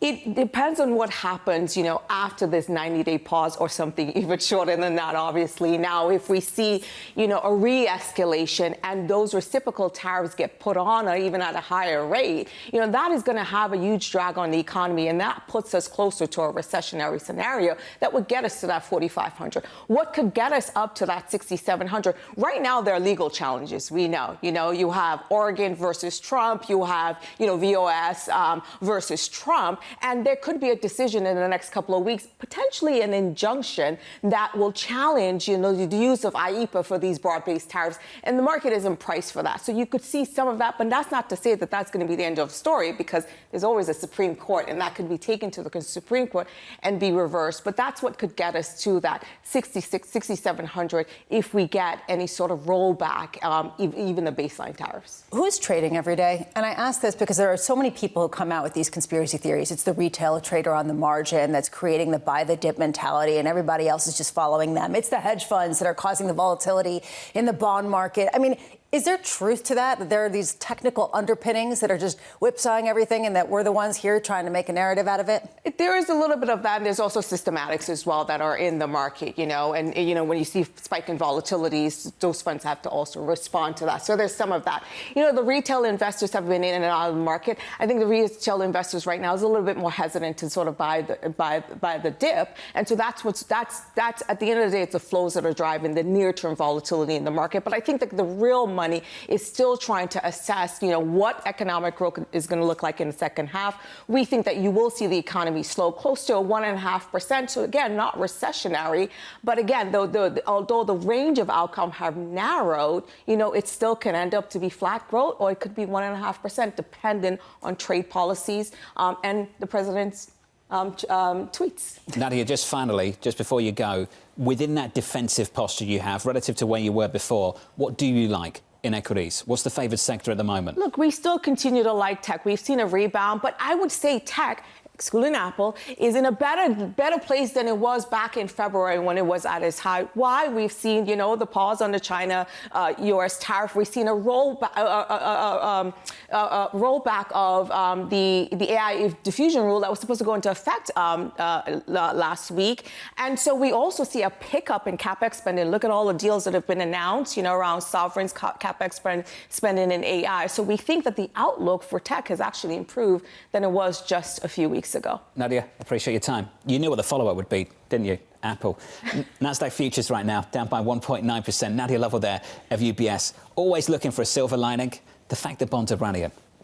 I think given what we've seen so far this week, that's pretty good news. Yields are down by 7 or 8 basis points at the front end, and we're down on 10s by about 7 basis points too. Good news that treasuries aren't sold in a fire sale when it comes to potential growth concerns, because this has to do with growth.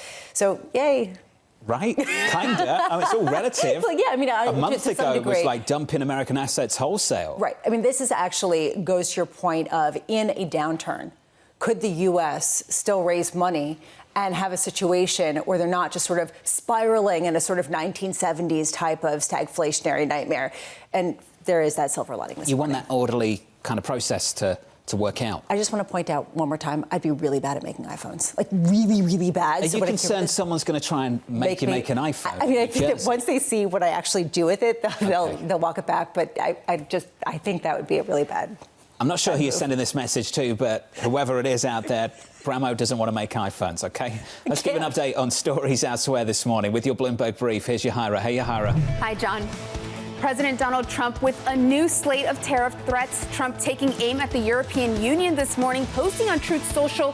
He recommends a straight 50% tariff on the EU starting on June 1st. European stocks are sinking as a result.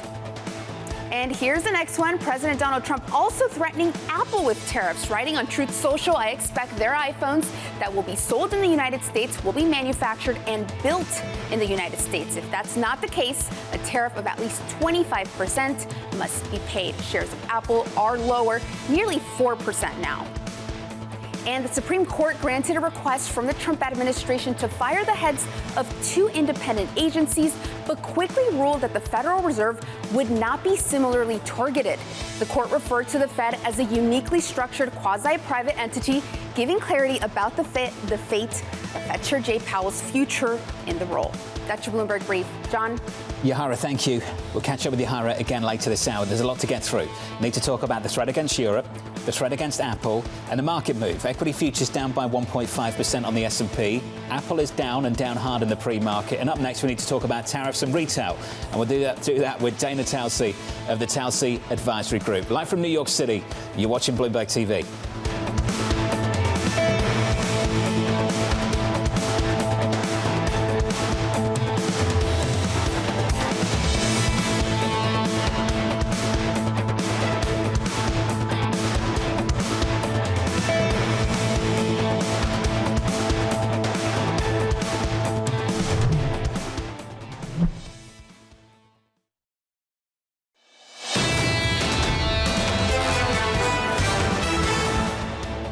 The opening bell, 1 hour and about 13 minutes away, and your equity market's down by 1.4% on the S&P. It's down by 1.7% on the Nasdaq, and it's down by even more over in Europe.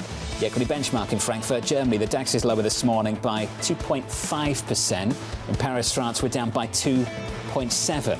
Going into the long weekend and confronting this post from the president, accusing the Europeans of being difficult to deal with, very difficult to deal with, and threatening a 50% tariff on the EU starting on June 1, 2025. Yeah, this comes as they have a deadline of July 9th. It's notable, as you're pointing out, John, that the declines in Europe are bigger than the ones in the U.S. It kind of challenges the point that everyone's been talking about, that maybe tariffs would hurt the United States more than all of the trading partners. Oh, wait, hold on a second. Maybe this actually goes to the potential pain in other regions as well, which was the initial narrative coming into this year. Moving the euro is interesting, isn't it? Yes. I don't think people really know what to do with euro-dollar right now. Euro-dollar is still positive on the day. It's up by 0.4%. It's off session highs. It's up at 113.23. Coming into the year, we had the playbook, tariffs up, dollar stronger. Then tariffs went up in the dollar weekend. I just wonder whether we flip back to the old rule book, the old playbook all over again. I think that you've nailed it. No one knows what to do with it. You can see it kind of bouncing around. It is off the session highs, but it still is up. And it just goes to show that people have a hard time gaming out exactly how this is going to look, given the fact that we don't really understand the objectives or exactly which industries are going to get hit hardest. From the perspective of rate differentials, I think it's easier to sit here this morning and build an argument that rates are going to have to drop a heck of a lot more in Europe, given the fact that they face that disinflationary shock off the back of this and all the Chinese overcapacity they might have to eat. If the walls do stay up, stateside, yields are down in Germany. The 10-year Bund yield is down on my screen right now by 8 basis points on 10s, and at the front end down by 8 also. And you've got an ECB that seems to be a lot more engaged in reducing interest rates, certainly relative to what we've heard from the Federal Reserve. It's a great point.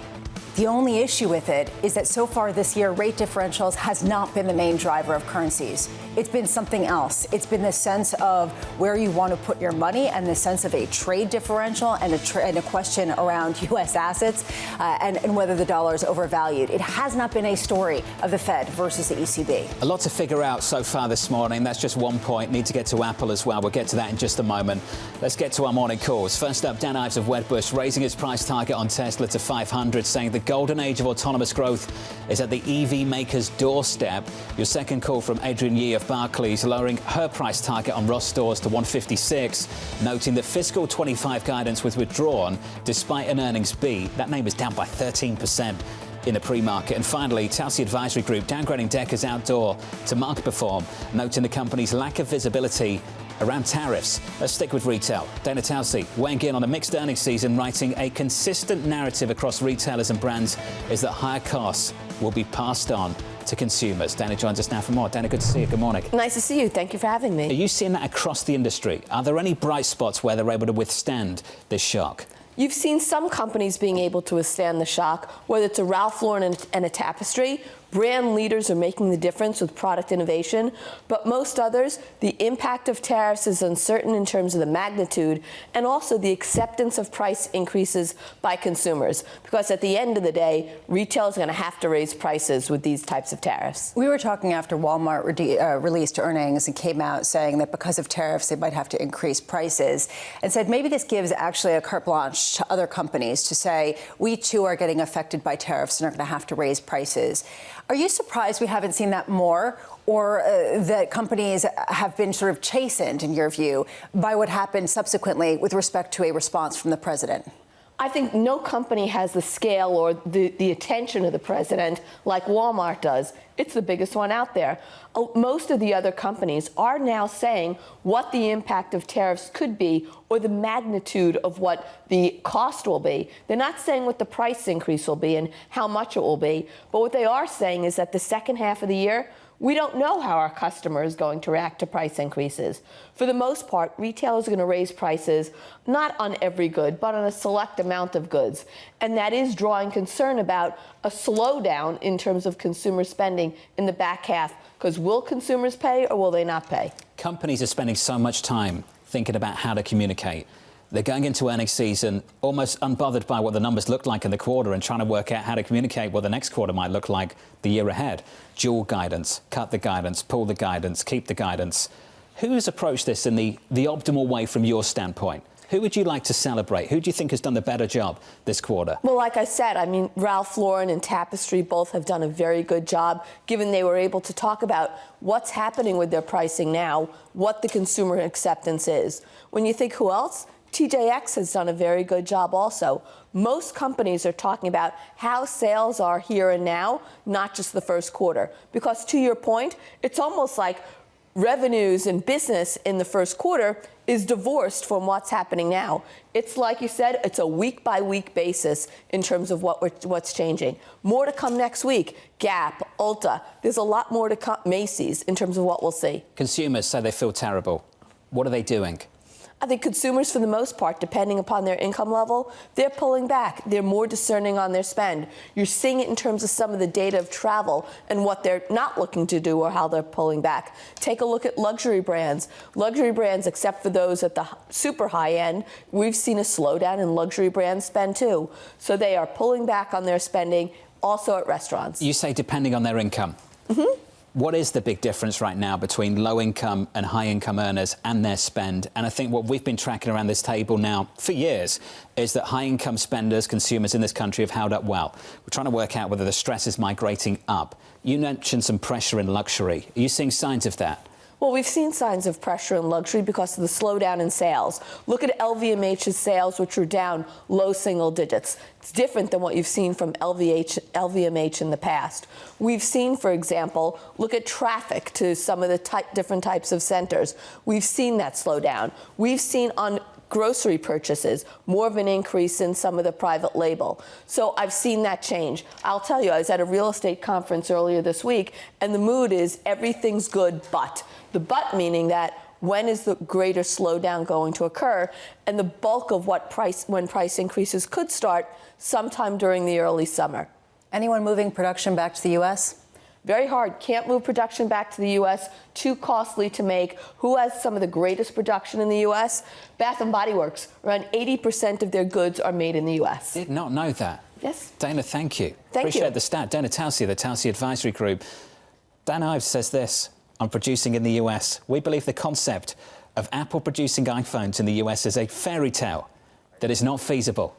Dan Ives has been on a roller coaster, and I am waiting for the day that he just comes in a black suit and says, I give up, I can't do it anymore. He's been both exuberant as well as depressed and despondent, saying that this is the death knell, and it seems like the moods are switching depending on the truths. The stock is down by 4%. The latest truth from the president on Apple, that if they don't move their production, they face a tariff of at least 25%, and it must be paid by Apple to the United States.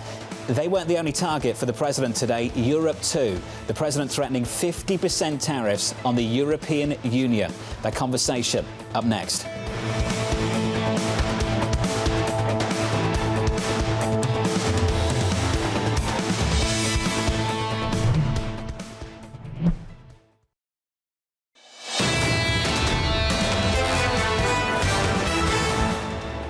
The opening bell 1 hour away. Equity futures just bouncing off session lows, still down by 1.3% on the S&P. On the Nasdaq, down by 1.7. On the Russell, we're down by 2 percentage points as the president gets busy on the iPhone, I imagine, threatening Apple and threatening the EU. Oh, that's rich. Can you imagine? On this iPhone, I threaten you. Oh, without a doubt. What phone do you think he's on? I don't know, some kind of Android. Thank you for your attention to this matter, but evidently, I really just have to emphasize, I really would be terrible at making iPhones. What a moment going into the long weekend. You're very concerned about it. I am. I'm trying to figure out if you're more concerned about moving to New Jersey to make the iPhones or just making the iPhones. Let's move on. Okay. Let's get you some movers, your morning movers with Yahira. Hey, Yahira. Hi, John. Staying on Apple, those shares are lower, more than 3% now after President Trump threatened at least a 25% tariff if its iPhones sold in the U.S. aren't made in America. He posted the warning directly to CEO Tim Cook on Truth Social, saying he doesn't want them to produce their U.S. iPhones in India or anywhere else. And I just checked, and just last month, we were reporting that Apple had the goal that by the end of next year, it was going to be producing nearly all its iPhones sold in the U.S. in India. We'll see what happens next. And next up, we do have nuclear stocks. Those are surging on reports that President Trump plans to sign executive orders to jumpstart the industry. Reuters is reporting that the president is expected to declare a national emergency over U.S. reliance on uranium coming from Russia and China. As a result, we are seeing shares of Oklo, Nano Nuclear Energy, and Centrus Energy all up. And last up, we have Booz Allen. Those shares are falling nearly 15% now. They just posted earnings. And of course, this is a government contractor and like many others has been caught in the crosshairs of this Trump administration as they seek to cut federal contracts. And it looks like those efforts are hurting the company. Revenue came in below expectations while guidance also underwhelmed. John? Yahara, thank you. Appreciate it. Let's get back to our top story. President Trump threatening 50% tariffs on the EU starting June 1st. Joining us now from Europe, Bloomberg's Brendan Murray. Brendan, welcome back to the programme, sir. Only a few hours ago, we were talking about the situation between the EU and the US. This is difficult to deal with. The president says the Europeans have been very difficult. Brendan, what is the state of play with conversations? Well, the state of play is that neither side has agreed to the terms that the other side has put forth. So we're pretty much at loggerheads. There's going to be a phone call later today between the trade negotiating teams in Brussels and in Washington, and they're going to try to get things on track. But at the moment, the EU-U.S. trade talks are at a standstill. And you saw what the president tweeted this morning: a 50% tariff on European imports would be pretty devastating to that relationship. So don't know if that was a sort of motivational attempt for the president to try to get Europe to see things more the way he wants them to. He listed in this post on True Social the VAT tax and stiff corporate punishments and something something about monetary issues, and so kind of vague language, but pretty much of a laundry list that he wants Europe to address. Apparently, Europe's not willing to do so at this point. Brendan, do we have a sense of what the catalyst was for this truth this morning? You talked about how it's unclear whether this is just to get some more concessions, but is there any sense of what triggered it? Yeah, you could make a case that it's this conversation that the two sides are going to have today to kind of add some fresh threats to those talks. Chinese President Xi Jinping has been calling around to European leaders this week, saying, "Hey, let's try to keep our relationships close on the economic front."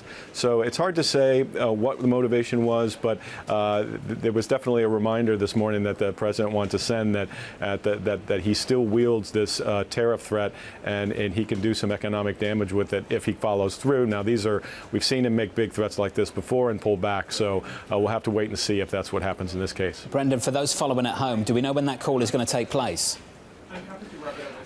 We don't know. It's sometime, before early.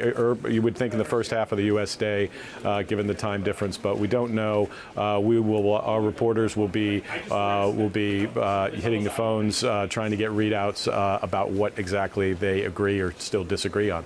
Brendan, appreciate the update. Brendan Murray there of Bloomberg, live from London, tracking this story and helping to lead our trade coverage here at Bloomberg News, trying to figure out when the timing of all this is, because a lot of people want to go away for the long weekend and they want to get past all this, don't they? Yeah, and you raised this earlier. You said that this call between Xi Jinping and Germany maybe would raise the ire of That's how you President annoyed the Trump. president. Well, that effectively happened this morning, so I wonder how much that was part of what precipitated it. And you're right.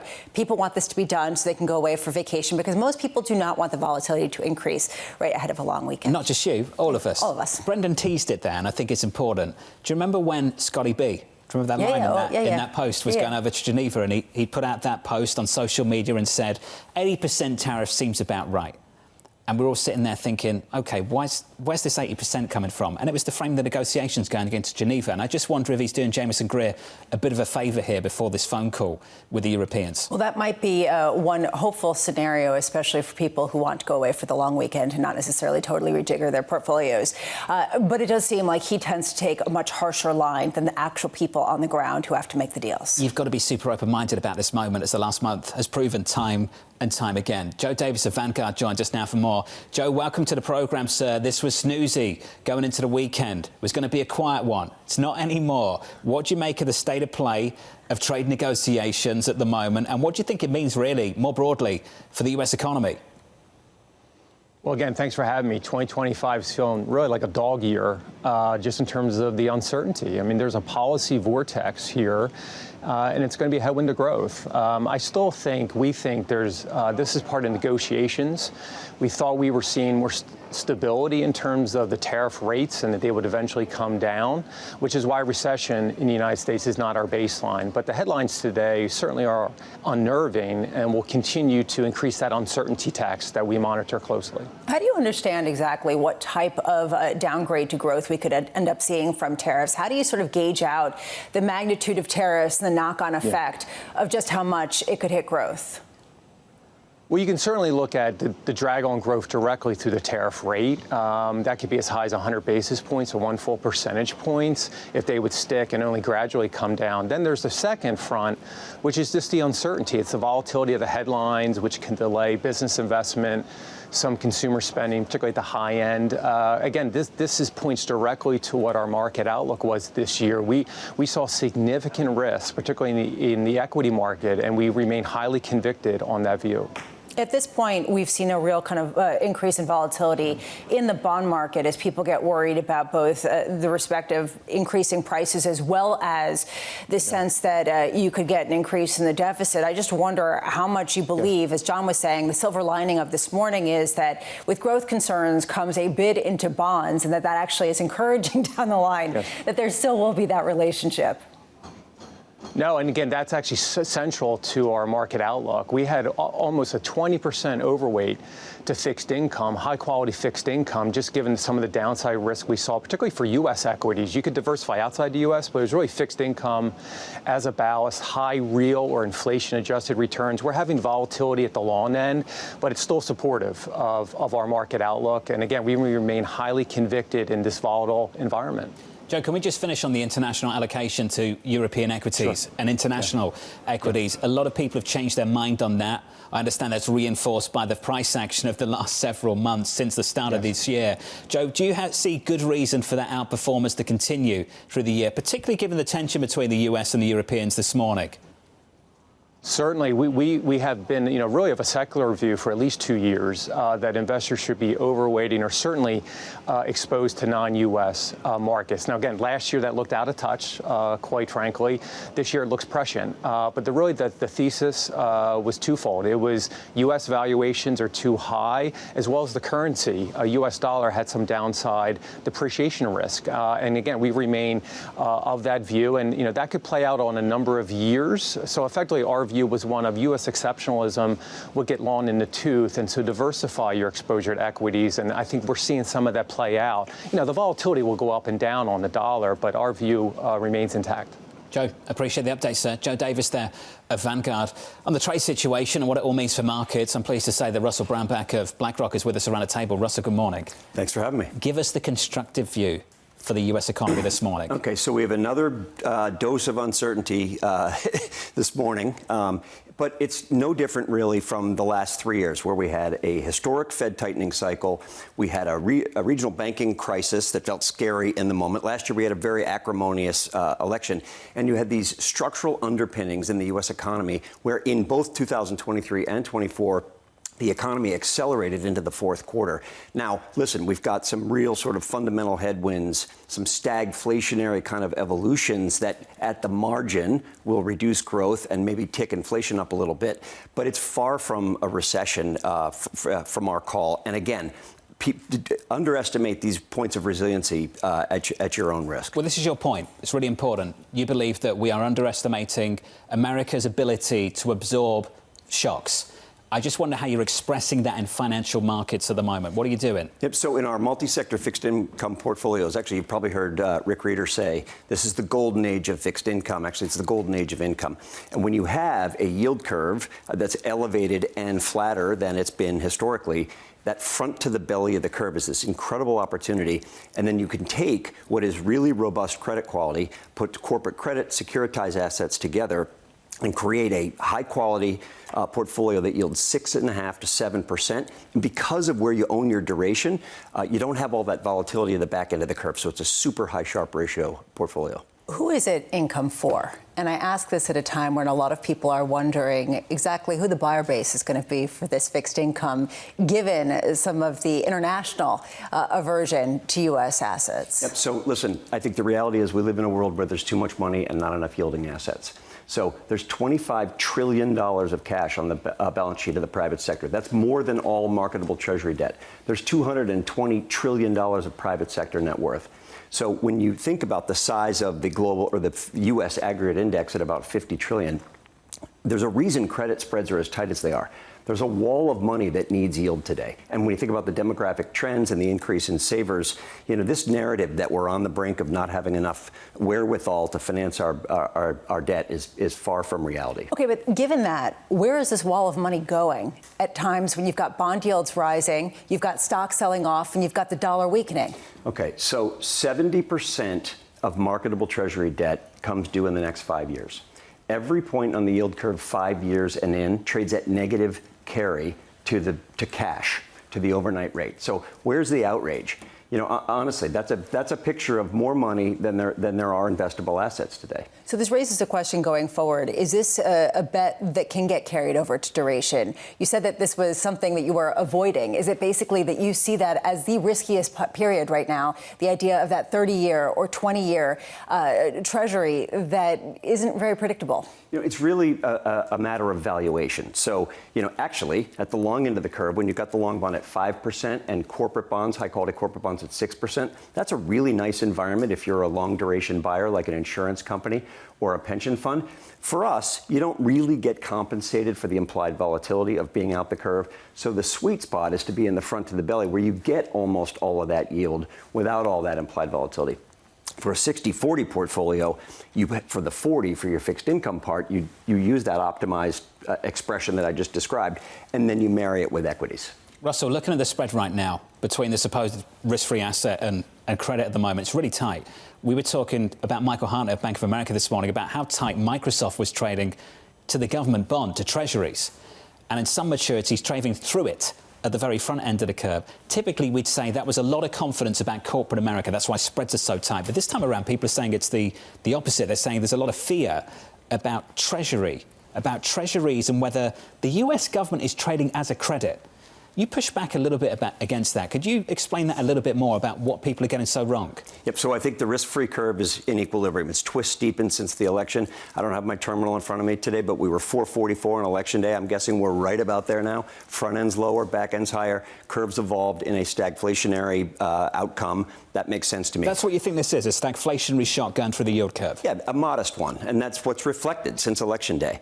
But as it pertains to spreads, so yeah, credit spreads are tight. I get asked that in every client meeting I go into today, but there's three reasons. One, credit quality is pristine across investment grade and certainly in the higher part of the high yield market. Second, people don't buy spreads, they buy all-in yields. And third, think about the technicals. There's some amazing statistics. So 20 years ago, the investment grade index and the Treasury index were the same market cap. Today, the investment grade index is about half the size because the Treasury market is growing more quickly. And the high yield market, 1.4 trillion in total market cap. The Treasury market grows by that size every 9 months. So there's a relative scarcity of these credit assets today, and that's why spreads are tight and will probably remain so. Do you expect spreads to tighten even more as companies refrain from issuing more debt at a time when yields are this high, given the fact that there is uncertainty and some of the CapEx plans might be put on hold, or M&A and other things that would require them to raise money? Yeah, we've seen pretty normal issuance patterns so far this year. And you definitely see a pullback when rates back up, and then they sort of reaccelerate when rates drop. So I see very normal behavior from issuers today. You said something before that I thought was really interesting, that if you wanted to buy long-duration bonds, you'd barbell it with stocks. You'd have this sort of barbell approach at a time when both are considered risky for different reasons. Are you believing that in some sort of downturn, that U.S. Treasuries will ultimately, to John's point, have the same function that they always have in terms of rallying and providing that ballast? Absolutely, 100%. I mean, when you think about perhaps at this moment, I think the worry is around deficits, which are clearly on an unsustainable path. What is the next move if there were a shock, heaven forbid, another pandemic, where you needed a multi-trillion-dollar fiscal package? The good news is, in this instance, there's hundreds of basis points for the Fed to cut, and they could restart QE if they needed to. So there's lots of ammunition, and the front end of the curve would absolutely, respond to that easing of policy. And again, if you own your duration in the front of the belly, the curve's going to steepen, and that's going to work for you. Final question. The point of asset scarcity, which runs right the way through this conversation, does China and Germany have something to say about that? Or Japan and Germany, rather, have something to say about that? Well, I think this notion of U.S. exceptionalism being over is a narrative. I don't buy it. I mean, I think if you want real equity returns, look at the S&P 500 has an average return on equity of about 18%. Even the equal-weighted S&P, about 12%. So even for the equal-weighted S&P, you can double your book value over 6 years. The returns are exceptional. That's the equity story, but you were talking about the bond market with regards to asset scarcity, supporting fixed income.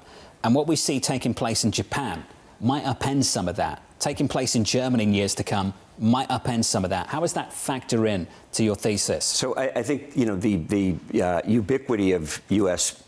Debt and the size and depth and liquidity of U.S. markets are really unparalleled. There is no substitute. So the U.S. municipal bond market, in terms of its capitalization, is bigger than the German Bund market. I mean, there's just not really a whole lot of alternative.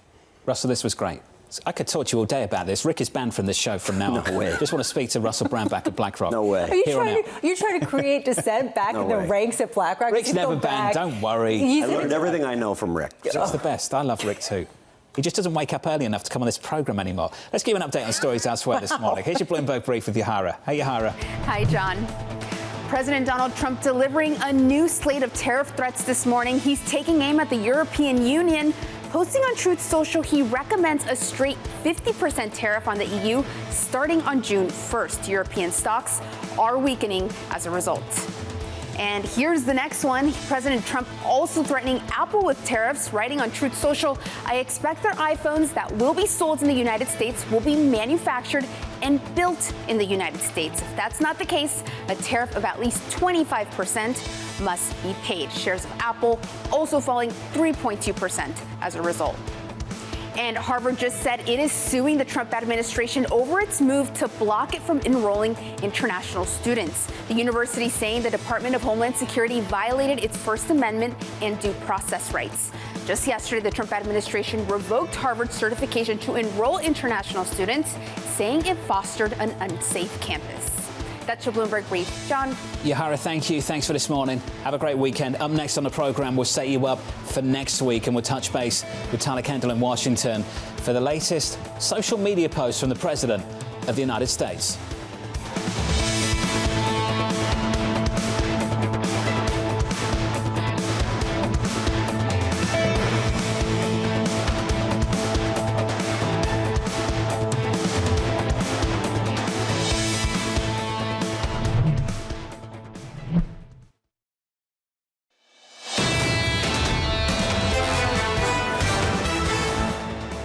The opening bell is 38 minutes away, and equities are just off session lows. We're down by 1.3% on the S&P, and the Nasdaq 100 negative by 1.7 as we count you down to that opening bell. Let's get to the trading diary. The calendar looks like this. At 2 p.m., the U.S. Treasury market closing early for the long weekend, so enjoy that. Of course, we are closed on Monday for Memorial Day. As we wake up to Tuesday morning, look out for durable goods. Wednesday, Nvidia earnings and Fed minutes. Thursday, another round of jobless claims. And next Friday, PCE and UMich consumer sentiment. Now, by the time we get to Friday, I've got absolutely no idea what we'll be focused on, because we flipped from tariffs to taxes, and this morning, back to tariffs again. Tyler Kendall joined us now from the nation's capital for more. Tyler, this call that's going to take place between the Europeans and Jameson Greer, USTR, is going to be very interesting later on today.